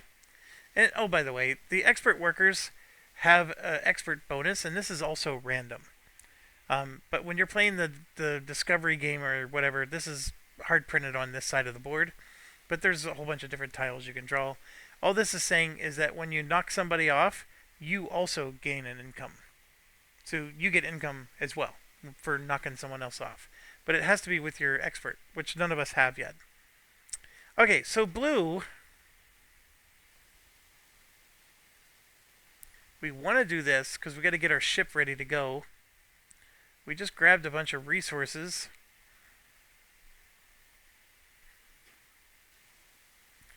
Yeah, that's right. That's right. Because blue has like the ability to do these actions pretty liberally. However, their issue is that we really need to do these actions as well. So if I go here and brute force it, I'm basically kicking pink off, which lets them gain an income. They have all of that they need. They're a little low in money. They have no ads. We're going to take an ad.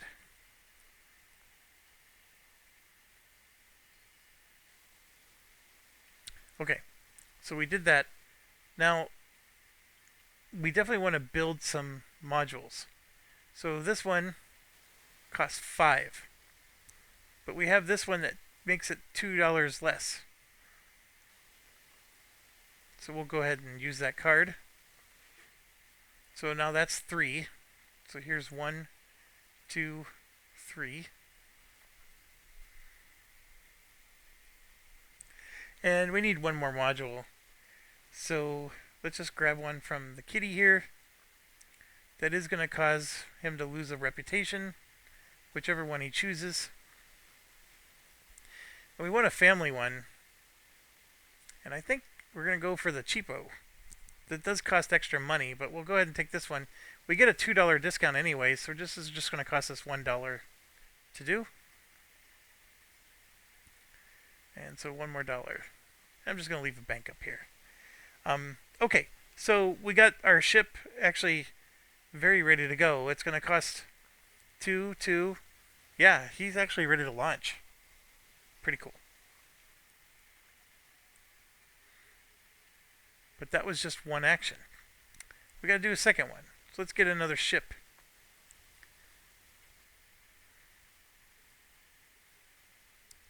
Blue was, that's right, Blue wanted this ship right here.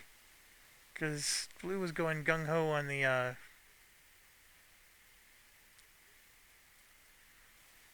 the development track here. Alright, so it gets a comm. I keep calling it a comm. It's an ad. And 3 victory points.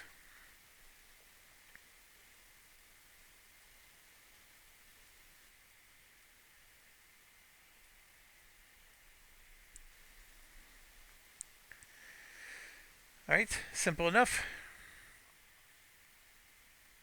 Now we go to purple. We've got both of his guys back. I think he was ready to launch. Let's verify. Purple needs 4. Only has 3. Also needs 3 food and only has 2. And doesn't have enough money. Ooh, this is going to be tough because he needs money and development. Development's going to be expensive. But that's what he needs to do. We got to definitely get some development out. So that's this action right here. So he'll go there and do development. And this is free, so he can get items and resources and things here. But let's do our first development. We need a food, another food. So that's going to cost 5. I don't have 5. What I could do is spend 2 food and $3. Yeah, that's brutal. And then where am I going to put this? Right here. 1 less fuel. Yes, that's going to help me right there. Bam. So now I got the 1 less fuel problem covered. That gives me a reputation. And then this is spent. Okay, but now I got everything I need except for the food. So then for the other action, I could get another development out. Don't need to anymore. So what I'm going to do instead is I'm going to do this bottom action here. I'm not going to get the ads. I'm just going to spend $1 for two resources and get 2 food. I'm still 1 food short. And you know what? I could do this for my fuel. So I'm going to change my mind up here. I'm going to take the 1 less food. Now I'm ready to launch. It's the same outcome either way. And then I can spend this card as an oil. Pretty cool game. I like this game. Okay, so now it's my turn. And for the first time ever, we have to execute step 1. So what's going to happen is our pilot represents where we are in our trip. So we pick him up and we move him to the first destination, which is empty space. So then in empty space, for every one of our passengers, which we have one, um, we're going to do the equal grocery cart times this. So I think the equal grocery cart is represented up here. See how we have the grocery cart? We're doing a luxury guy, so we're getting $1. Don't spend it all in one place. And I'm pretty sure that's all you get.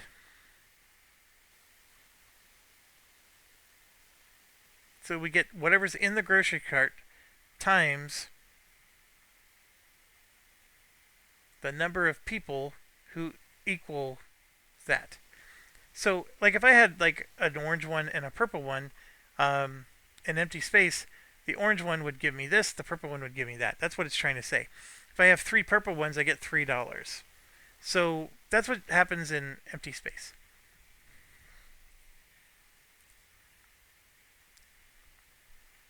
All right, and then that's it. And now we take our regular turn. So I have one worker that I can place. And I want to start, gearing up for what are we going to do next? I could get some blueprints, for example, for the next ship. I can, book whatever the next cruise is going to be. Like right here is a nice adventure one that's really cheap. Actually, I think that's what I want to do. So I'm going to kick green out.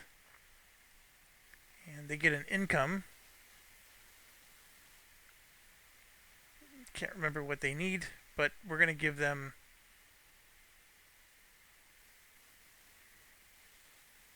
an oxygen.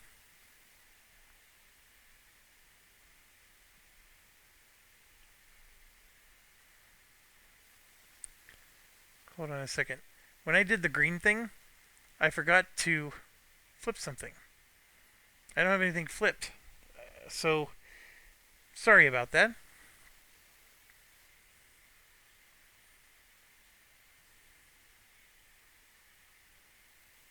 What are we going to flip? That's the $1,000,000 question here.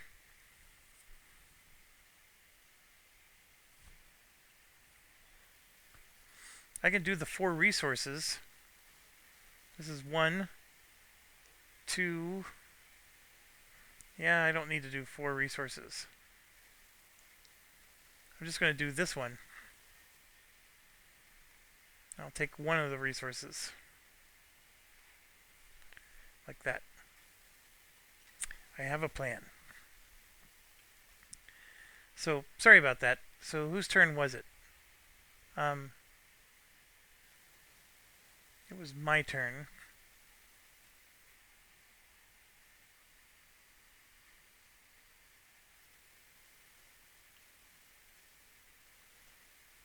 That's right. I went here because I'm doing this. And that's what reminded me that I didn't do it for green. And I kicked green to get their income, and then I was looking and I saw, yeah, that's what was going on. Alright, so I'm grabbing this one, which lets me flip over another tile. So let's do that first. So I did this for the income one. It may not behoove me to do the other ones. Probably not quite as good. I'm looking at my ad situation. I only have one ad. So I'm going to go ahead and do this one and get 4 ads. So 1, 2, 3, 4. That'll keep me set for a while.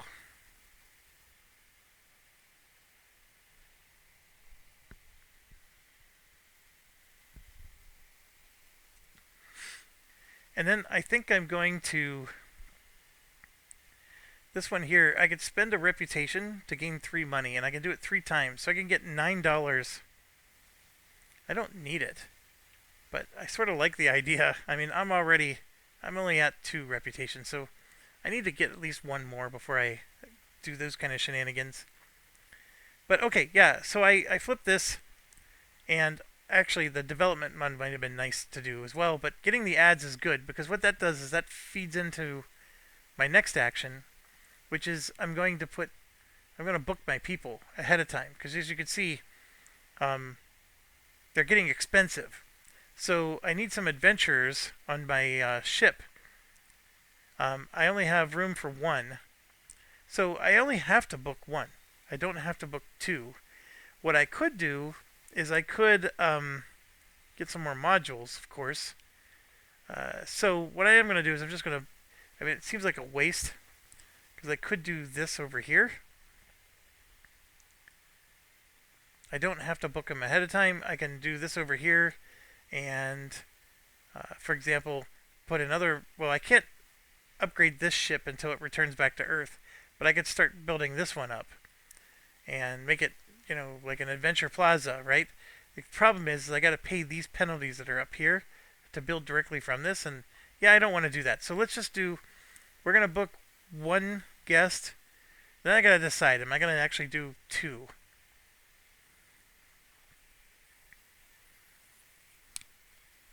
That's a tough decision. I mean, there's no time limit. I can book them now and just wait forever for me to build my ship up. Yeah, I'll do that.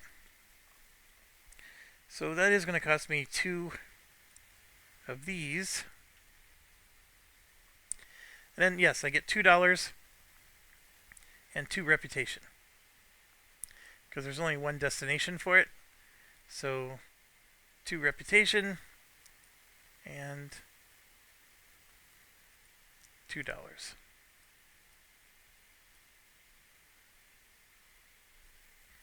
Now I could do this to get all that money. May not be a bad idea. But I'm good. I'm good. Alright, so now we move to the green player, who is ready to launch. And here's why. So I'm going to come here to number 5. So we're going to grab this. I'm going to leave that guy there for a second. We're going to grab that and it goes there. That's the first thing we do. This guy goes away. We're going to grab our 2 people.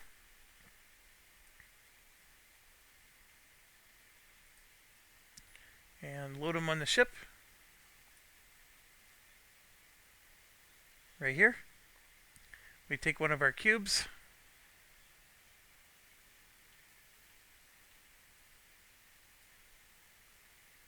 Put it on the board. That's this 4, then 3. The fuel is 2. There's 3 oxygen modules. And then right here, I need 1, 2, I need 3 food. And that's my gotcha. Oh my gosh, I thought I had 2 food. That's right, I was 1 food short, wasn't I? I was just going to pay $2 to do 1 less food. That's not going to work, is it?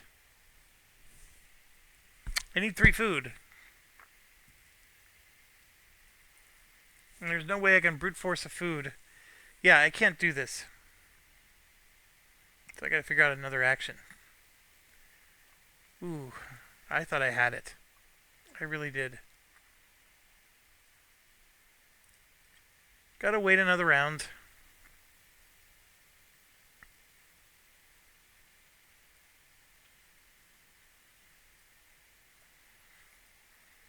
I really love the idea of this game. Okay. So what am I going to do to get that resource? Well, there's several options. Let me just get my worker out here, put him in the grass. One is to go here. That one works just fine. There's plenty of food to get. The other one is to go here, and I can get food and comms. But I already have a worker there, but I could always bump this one and use my development to go across. So which one do I want? I have to put my resources back to where they were. So I only have room for 1 resource. So this is a big waste, and even that's a waste. Although getting some ads is not bad. So I think between the two, I'm going to put my worker here and bump blue, which does give blue an income. And that income, what's blue doing? They're doing a 2 Cruise. Blue has is what they need, but it never hurts to get more.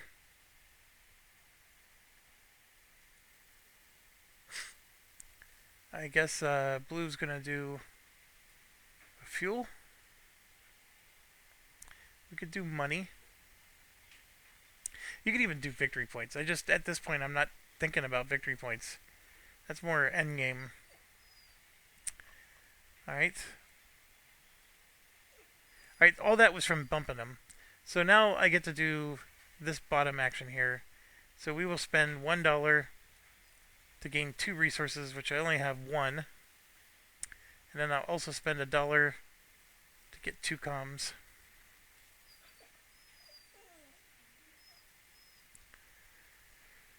That's all one action. And then for the second action, I can buy some modules. I can get another ship. We can even build this module. I don't have that much money. I don't have any discounts. But I could do it. Got it right there.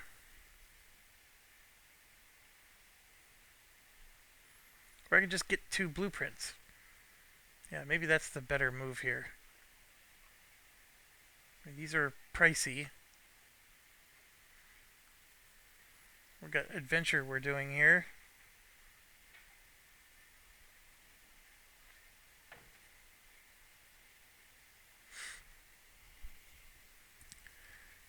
I mean, the blueprints saves me reputation and other damage. Yeah, the blueprints is the only thing that makes sense. So let's get a versatile one there.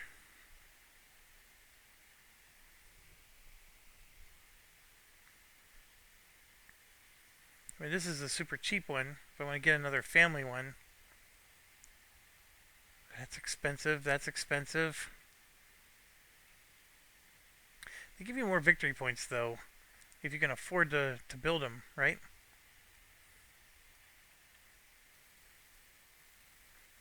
And I'm realizing I need to get some of this going.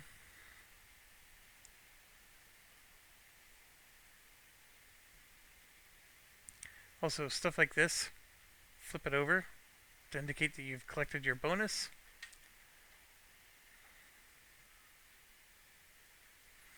Okay, that was one more turn I needed to do. Now I'm ready to launch.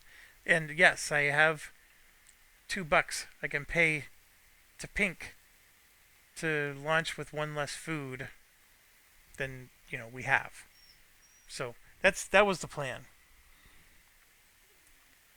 Alright, so now we move to Blue, who I think was ready to launch. This is the problem with playing 4 players, is I can't remember what the heck everybody was doing. Yeah, I just need 2. I think Blue is ready to launch, so let's do it. We're going to launch Blue. 5. We grab, put Blue back up in his spot, grab his destination, boom, done. 4, put a cube on the board, done. 3, oh, somewhere in here I was supposed to get my person. So we're going to spend, we need a family person, which, ooh, that might be expensive. Oh, nope, we got 1 right there. It costs 1 ad. 3, 1 food plus 1 for the captain, so 2 food, 2 oxygen, and 2 oil. 2, score victory points. 1 for every module on all my ships, so that's 2 for Blue.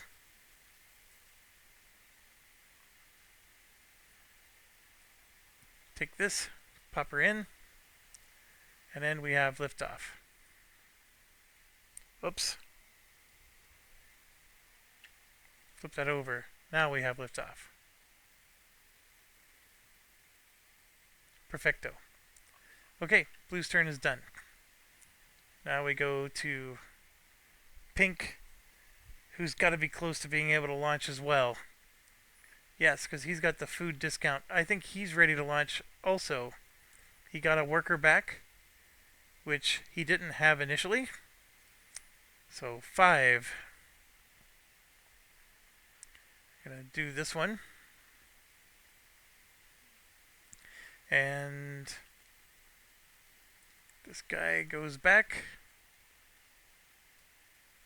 And these two will be used. I gotta pause real quick. I just realized as part of Blue's turn, this gets replenished. So we draw the destination tile, or the cruise tile, and I just gotta put it down here. So what this is saying is that, see, all the adventures and the family are moving down 1. So family moves down 1, adventures also move down 1. That's what the left half is saying. The right half is saying I'm drawing new people equal to the amount that was used on the flight. So I only used 1. So I'm drawing from the left one, so I'm getting an adventure.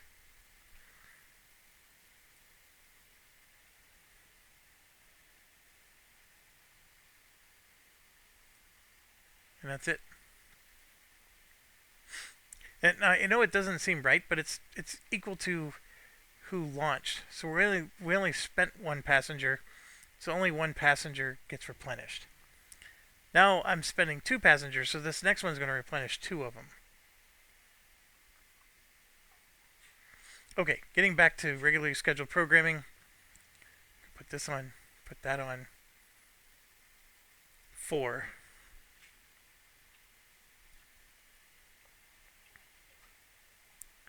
3. 1, 2, and then 1 more for the captain. But I have this. Okay, so that covers the food, and then 1, 2, 3 for the oxygen, and I need 4 for the oil. I only have 3, but my intention was always to use this. 4. Okay, so I do that. I'm done with this. 2. 1 victory point for every module. We have 3. This is the purple player. 1, 2, 3. And then we go to 1. We're going to take this, pop her in, and we have liftoff. Bam. Just like that. Done with the turn. Oh, not done with the turn. We got to do the same thing. We're going to come up here, grab a cruise. Alright, so we just put 2 people on that last one. The family is moving down. And then we're grabbing 2 more family and putting them there.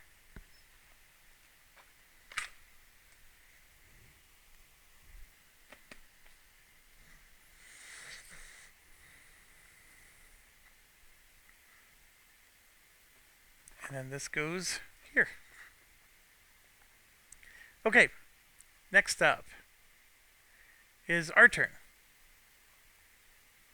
Alright, we have somebody in space, so he's moving over. So we now have a destination. So we do this piece here. So the destination is saying that we get to place our token on the destination if we want. Because remember, there's only 1 token here. And if there was like 3 different destinations, I get to pick which one I want to do that for. But this is the only one on our trip, so I'm absolutely doing this on one of these purples. So I got to choose. That's the first action. And then the second one, I don't remember what that one is. I spend ads to get points. Oh, that's up here. So I think it's saying that if I'm on a luxury destination, I can spend 1 ad here to get 3 points. Yes. So since it's a luxury destination, it's an excursion, right? It's like, when you go on a cruise and they're like, hey, let's go climb the Mayan temple. let's go see the sites, of Rome or whatever. Let's go see the pyramids of Egypt, right? Well, the luxury people in this particular one, so let's go to the spa, the hot springs in Colorado. There's no cruises that go to Colorado, but you get what I mean. Let's go to the hot springs of wherever. So for the luxury people, it doesn't take a lot of advertising for them to say, "Yep, sign me up." For the family people, they're like, "Oh, I don't know if my toddler can handle the hike up the mountain," So that's going to take two advertising. And then the adventure thrill seekers, they also want to. They don't really want to do it. That's so boring. All you're doing is sitting in hot water and doing nothing. All right. So, anyways, that's what this is. So yes, we will go ahead and pay one ad to get 3 points. And who is this? Oh, that's me. That says me. 3 points. 1, 2, 3. All right. So we did that, and now, like I said, we got to do this last part. Now the hover text isn't working here, but I believe, if I'm looking at the symbology here, a regular worker counts as an expert. That's pretty cool. When I launch a ship, I think it's saying I don't have to lose reputation. We'll look in that one. And this one, yeah, I have no idea what they are. Let's look them up. I don't know if they're explained here. Yes, they are, right here. When launching, you may spend 2 reputation to increase the guest capacity of one of your ship cabins by 1. Oh, so you can spend 2 reputation and basically jam an extra guest on your ship. I like it, except I don't know if I like spending reputation all the time, but that's still definitely cool. Here, when you gain reputation, gain an extra one. It's just once per advanced ship step, or once per action. That's a cool one. And this is your workers gain the expert. So that's when you kick somebody off an action space, you get the income as well. I think these last two are more attractive to me. I totally understand why you want to do the first one. But for where I'm at, these last two are more attractive, except I guess my reputation, I keep going up and down, up and down. I'm sort of liking this. Because like I said, when you kick somebody off, you gain an income. And remember, we chose to get the long-term income, so I get to trigger this more frequently. Yeah, that's the decision right there. So we go ahead and we put that there, and then boom, we got one locked in. And then for step 3, when we're checking our stuff, I'm at 1 out of 2 for this one.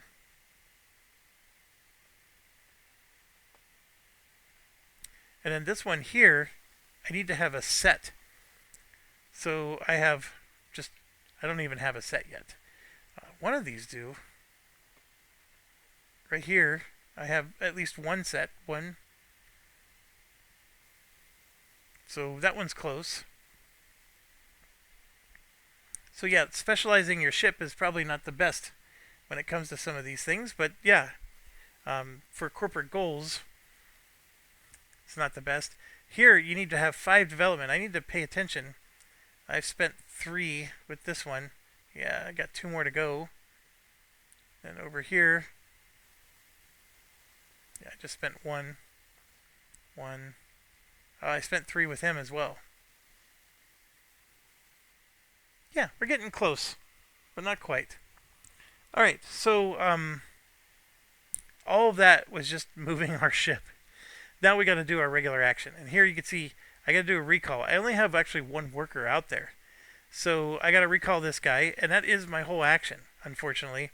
I do gain an income, which I will do this one and give myself 2 oxygen. But that's all I get to do. A little anticlimactic, but it's what happens when you only have 1 worker and the other one's tied up. Okay, so moving on. We got green, who is going to... Uh-oh. I can't launch. So looks like green's got to call back workers. So we got 1 and 2. Now, in case you're wondering, they get income twice. That is correct. So they get income for this one and that one. So we blocked this one, which is fine. So now we're either getting some ads. I'm going to go ahead and just take $2. Get my $2 back.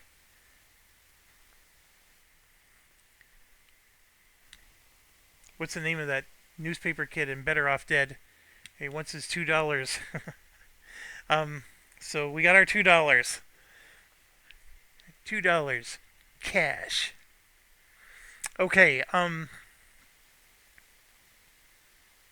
yeah, that's his turn, unfortunately.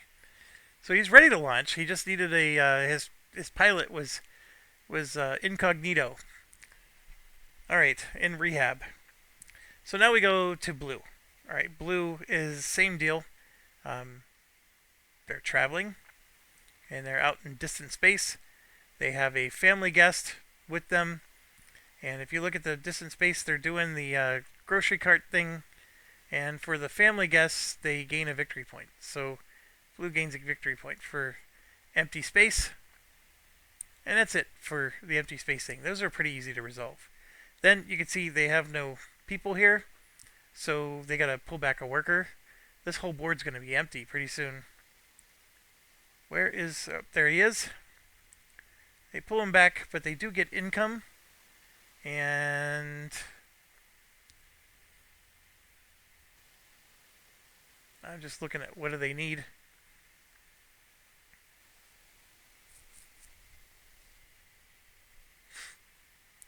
I'm going to take a money.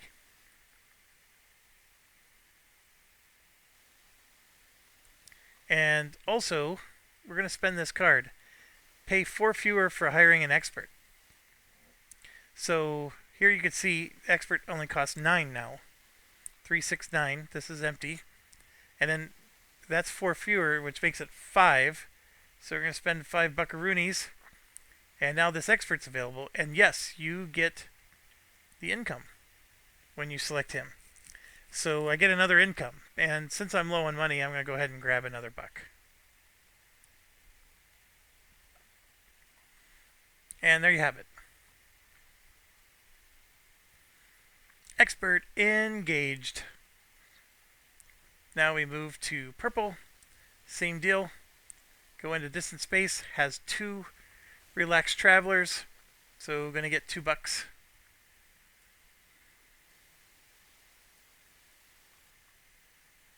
For the action, purple has to recall. Get this one back. And for his income, he's going to take an ad. And needs the ads because when they get to their destination. Alright, it is our turn. We are returning to Earth. When you return to Earth, our pilot basically does a coffee break, which means I get income. So now I could grab other stuff too, but this is like my engine here, so I'm going to grab 2 food. So my worker comes back to here. And then the cruise and the people basically go back to the supply. So the relaxed person goes back into the relaxation hut. And then this one, I think it's out of the game. I don't think it goes back in the thing. But we'll just put it in the discard pile for now. Actually, let's just check.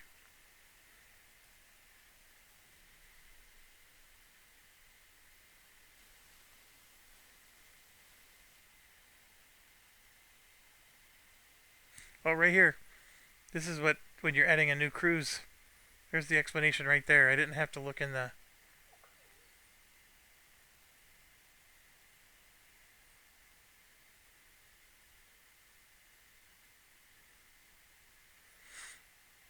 So where's the explanation for when I return to Earth? It seems like they got everything else covered. Really well, in fact. Right here. Place your worker into the break room. Return the cruise and guest to the supply.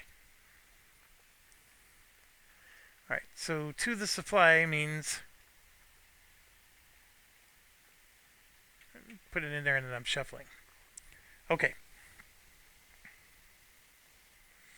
So bing bing bing, we just got ourselves our first thing. Now I get to do an action.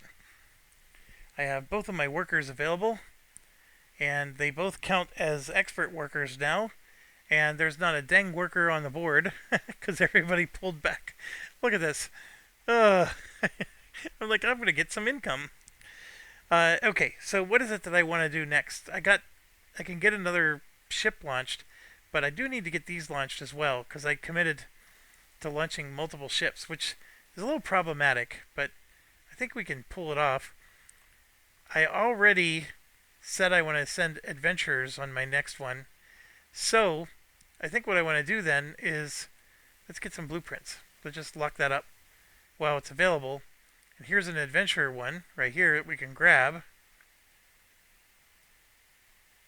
And I can put that on the first ship, so I don't have to. The problem I'm having is I need another adventurer blueprint, and I don't have one.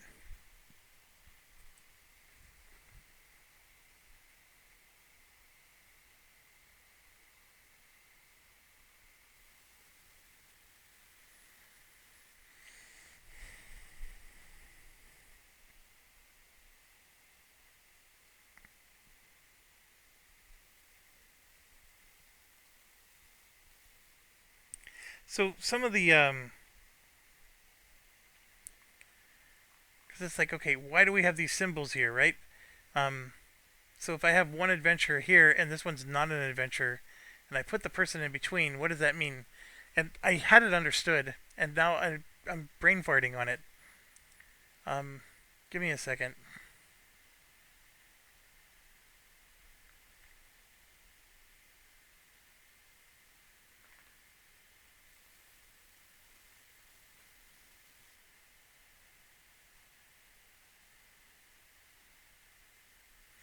Each guest gains one bonus times matching icons.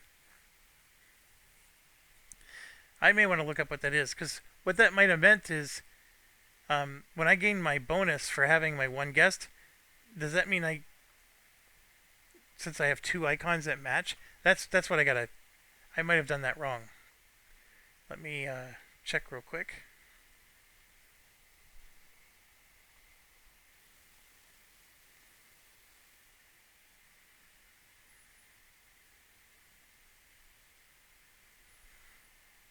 Based on the guests and their matching segment icon. For each guest, gain their bonus. It's as simple as that. For each guest.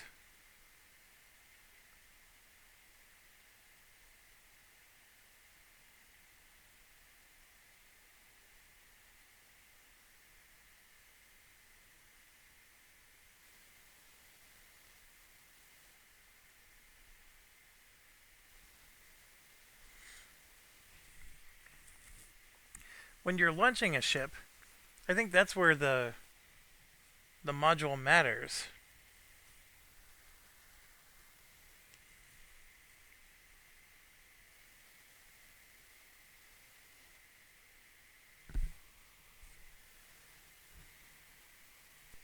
Okay, I realized two errors in my rules, and please accept my apologies. We'll try to retcon these as best as we can.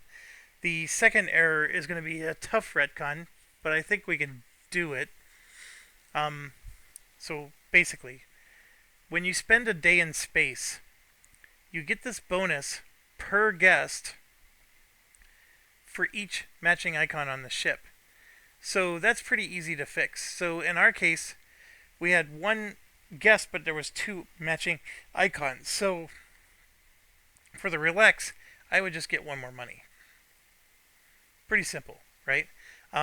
Here, we just spent a day in space, and you can see there's two guests and there's three of these. So what we did was we took two money, but we actually get $6. So I'm going to go ahead and grab a 5 and put a 1 back. So we got a lot of money for having 3 of the luxury with the 2 guests. That was really It's good. Very good. And then this one did a day in space as well. So we had 1 guest, but it was 2 family. And so basically he's going to score 1 more point because the family scores points. And this one hasn't launched yet, so we're good. The other error which is completely unrelated, but I discovered it while I was in here. When you do the coffee break, you get you do get an action. So everybody's done a coffee break.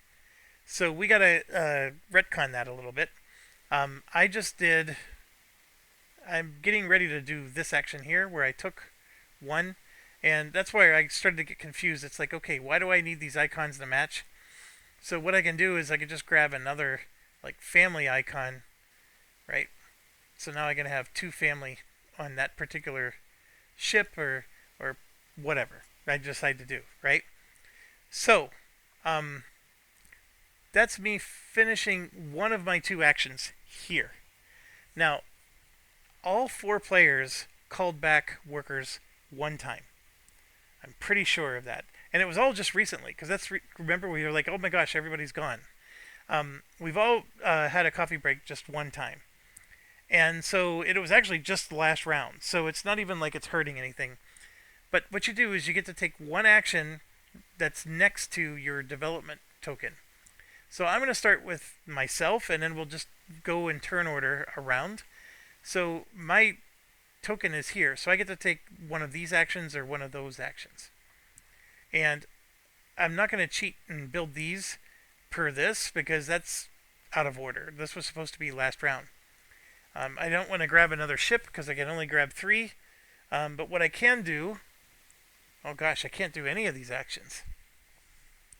I already have my adventurous guests lined up. Ay, ay, ay.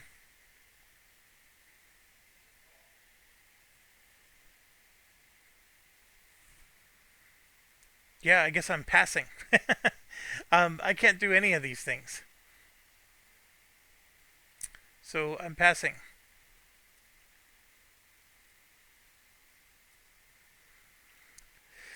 Alright, for my second action, I'm going to do this again and grab both of these. I know I'm getting a little wonky here. Okay, so for the green player, and this is the retcon, green is here, so they can do this side or this side, right? One or the other. And they do have some decent money, and they're going to try to build here for 3, and again for 3. They get any discounts? They don't. 1, 2, 3, 4, 5, 6. That's all their money. So there you have it. They'll do that. And then we get to this guy. This is the blue player. The blue player, it's an easy one. They're going to go ahead and fill this. So they're going to get a com and $1. And then what they do is they're just putting new agendas on the board. They're doing this bottom action right here. And then the pink player can do this side or this side.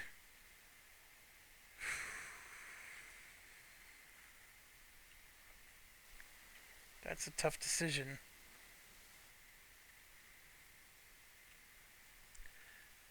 Oh, you know what? Getting an expert is not a free action. Look, it's that one right there. So remember they paid the money to get the expert? That's their free action. So let's put these back. I didn't even look at them. But yeah, they don't get the money or the com. That is not a free action. You got to do this. And so when he did his bonus right here, he took that one instead of that one. So now the pink player... and the reason I figured it out is because, look, I'm considering doing the same thing.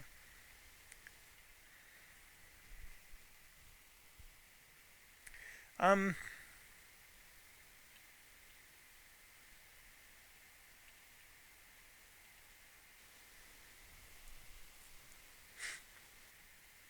think he's just going to go ahead and take 2 modules. Alright, sorry about the retcon there, folks, but that was a rule I forgot about, and it is written on the board. And then my turn's over, because I just did the double thingamabob, and I want to get these built, but I wasn't able to do that this turn. And so now we go to this player, Oh, speaking of which, oh, there it is. Yep, I do have that. Okay, so now we're ready to launch with green. So 5. I think we're launching the family one here.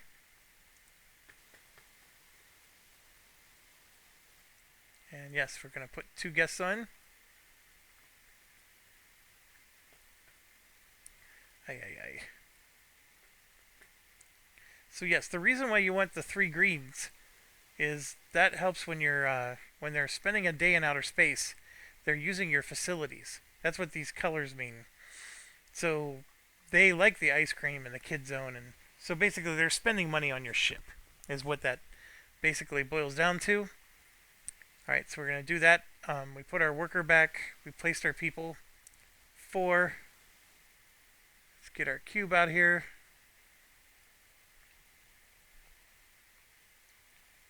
3. That's 2 food, and then the 1 more food because I believe, oh, they got to pay $2. They don't have the $2. Oh no, I just spent 6 for something. What did I spend 6 for? Oh, I built modules that I didn't need to build. Oh boy.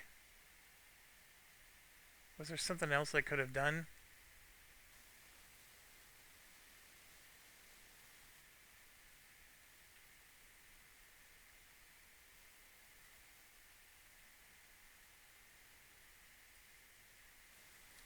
I can't build those 6. I need the money.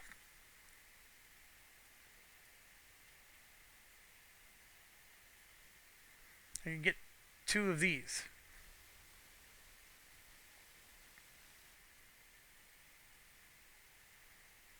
Here you can see we got.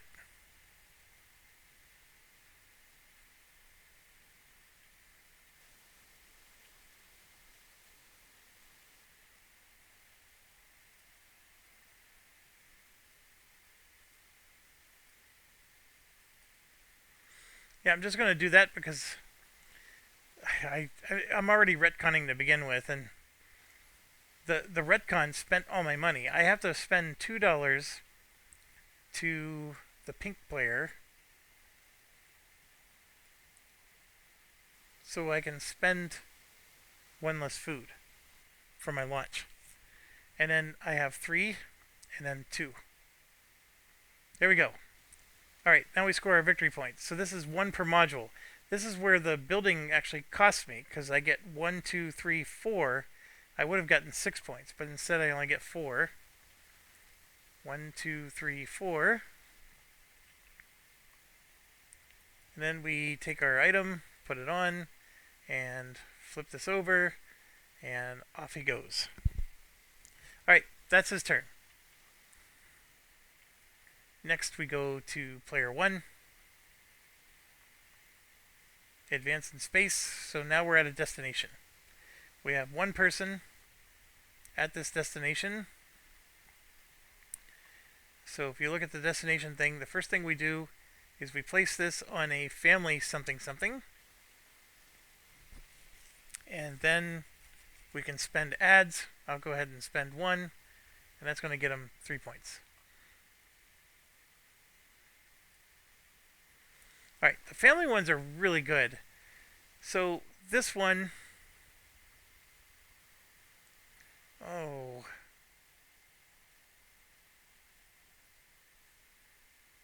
I think this is you can kick yourself off of your own location. But let's just pull up our cruise guide. You may bump your own workers. Yes. This one, it looks like it's crazy, but when you're playing those agenda cards, you can do both the top and the bottom. Gain the resource printed on it in addition to its normal effect. If you use it for its resource, you can gain it twice. So basically, you get the resource at the bottom, and then you get to choose to do the top or the bottom, like normal.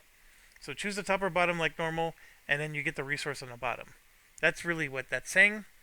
And then this one is when you move up the reputation track, you get all those bonuses you pass. So as you go up this track, you get this bonus along the bottom. That seems really powerful. The family one, I think this one's powerful too. You could play like, see, blue has this going on with the agenda cards, and you can only have 5, by the way. But like, you can get resources like mad and the text, right? You can use it for both. Um, that could be really powerful with blue having the development tokens like they do. Otherwise, I'm a slam dunk for taking this.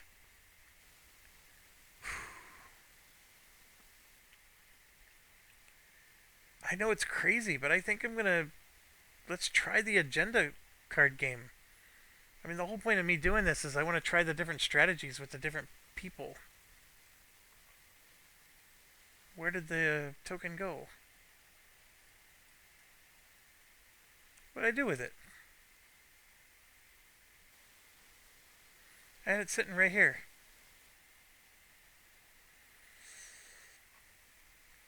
I don't understand what's going on. Did I pick it up and move it somewhere? I probably did. Oh, I'm goober. I'm a goober. How do I lose my token? I didn't like put it on somebody else's board, did I? No. I'm looking at the wrong board. That's why. It's over here. Ay, ay, ay. Okay. I think I am going to take the agenda one. Let's see if we can make that game work in our favor. So, yes, I will take that one. And that is it. I mean, it's a really nice that is it, but that's it. And now we get to do an action. And remember, if I kick somebody, the expert gets bonuses of income. I just don't know if that's the one I want to do. I would like to do a little bit of that. I don't have a lot of money, though. I need to make some money. So that's where this comes in. Or, let's just do what we just said we were going to do. Let's go here, get 2 agenda cards. So 1, and, or no, I'm sorry. I have to get them from here. So 1, 2, then sure, I'll do the bottom one. So now I get a reputation, a calm, a money, and something. Let's grab a fuel, and then these replenish.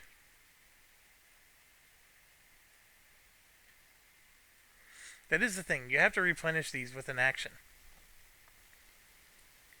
So now it's saying I'm going to get the fuel and this, or I can just get 2 fuel. Pretty cool. I still am not sure that that's how I would want to play, but I'm doing it because I want to try it out. All right. So we did those 2 actions. They're done. They still need to figure out how to get some money.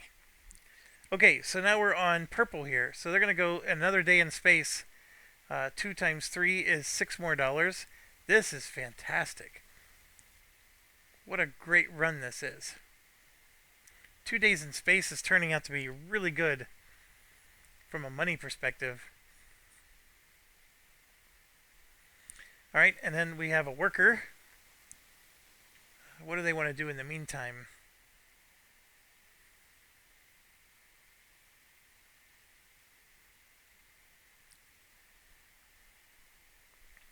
We could get another ship.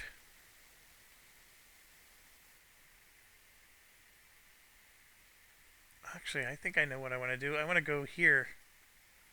We can either get an expert worker or do some development. So let's do this development here. That costs $6. And we don't have to be shy. We can start taking other things, like if we want to cross, or I'm sort of a fan of getting these up here. As you can tell, I already got 2 techs with pink.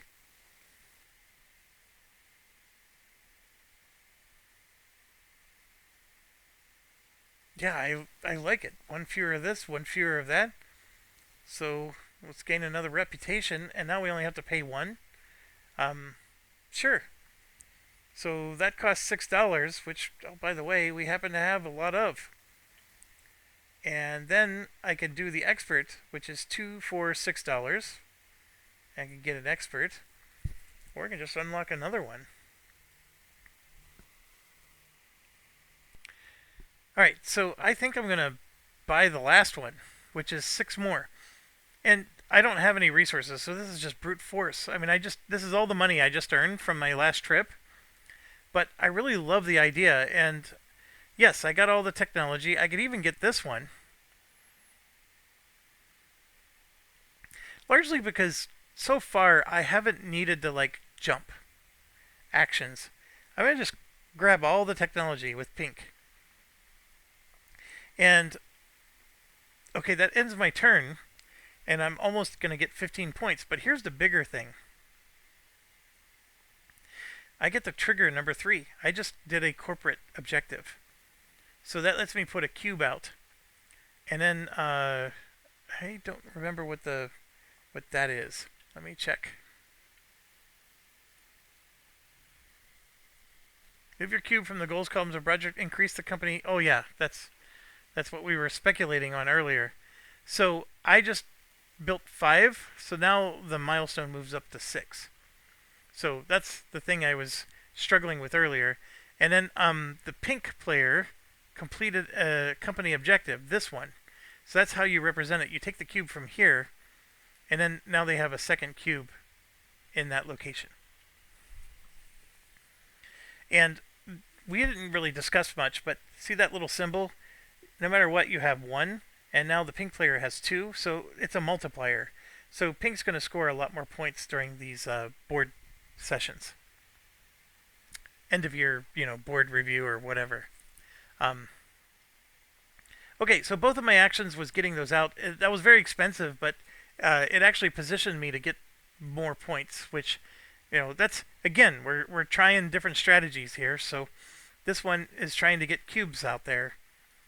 And now we get to us. And yes, we have money, but we also need to spend money.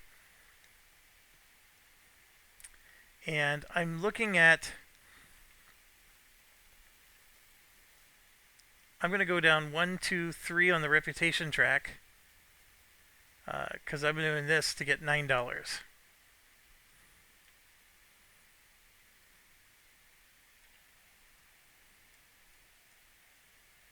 So I'm going to take 10, return 1. Alright, so what am I going to do for my action? I want to build these things. But did I block myself? No, I did not. I can go here, which I will do. And we're going to build at least 2. Now, we did the luxury thing. I have room for more. Remember, I can only do 3 modules. So if I build a 3rd module here, I can do something like this, where I have 3 luxury, but I also have 2 adventure. It's not ideal, but I can do that. That costs 5.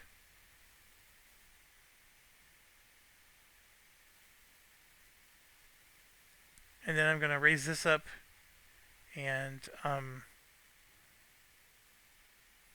see, that's adventure.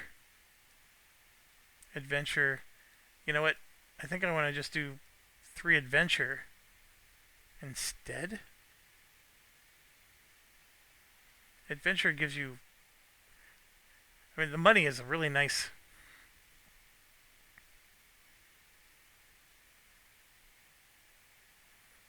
And then we'd be building 1 family here. So we're looking at $5, $10, $15, $16. Ooh. Okay, one of the things... I'm not going to be able to afford that, first of all. If I pay him 2, does this count for both my actions or just 1? That's a great question. I don't know the answer. So let's look it up. So if I...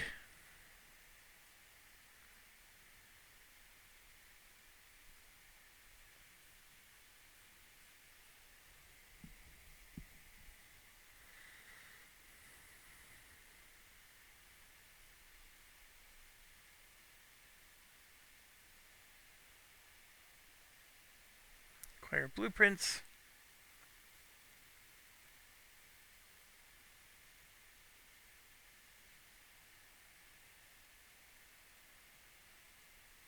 So this is like one of those things where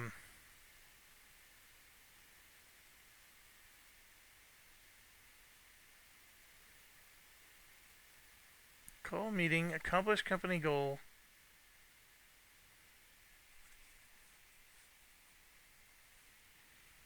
It's buried in here somewhere. So it's the thing where I just want to use a tech and pay somebody else for a tech. So where is that covered in my? It's like it wouldn't be specifically to scheduling it. It'd be like a generic action thing, like here.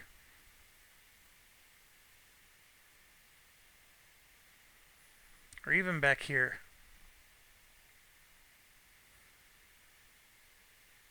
Like, where does it say that you have to pay?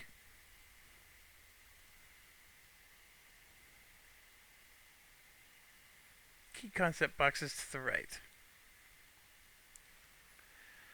Oh boy.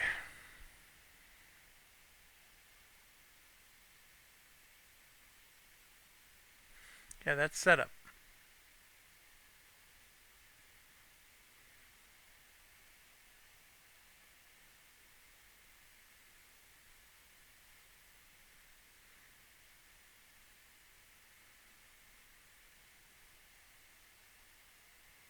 It's right here. The cost to pay pink and the supply is based on yellow's current reputation.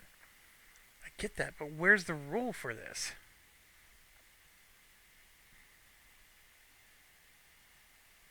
It does say page 18. So maybe I gotta go.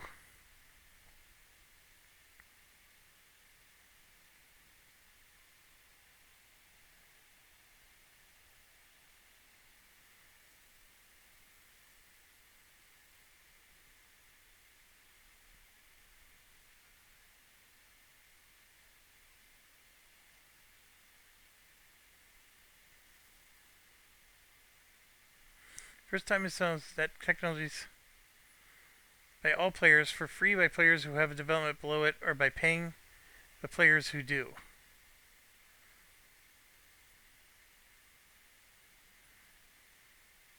Other players may also use by either building their own development here by paying pink others.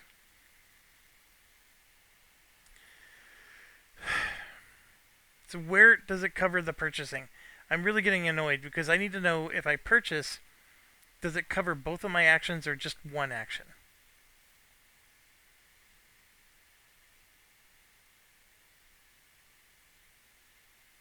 Alright, I gotta pause because I don't know. I may have to Google. Okay, I found it. It's this reputation box. That's covering exactly what I'm looking for. And it says once per turn at any time, you can use your reputation to. Oh, I'm sorry. Never mind. You pay money to every other player for the entire turn. So I get to do 2 actions in my turn. So it's the entire turn. And remember, it's me, or who's doing this? Oh crap, whose turn is it even? It's my turn, right? Yeah. So I'm trying to build all these items, which I don't know if I can afford. I want the $1 discount, so I'm going to pay $2 to cover my whole turn. $2 to save $1, $2, $3, $4, right? So 5, 10, 15, 16 minus 4 is 12. And there we go. 5, 10, 11, 12. I was able to save some money doing what I did there. Okay, I need to take a break here.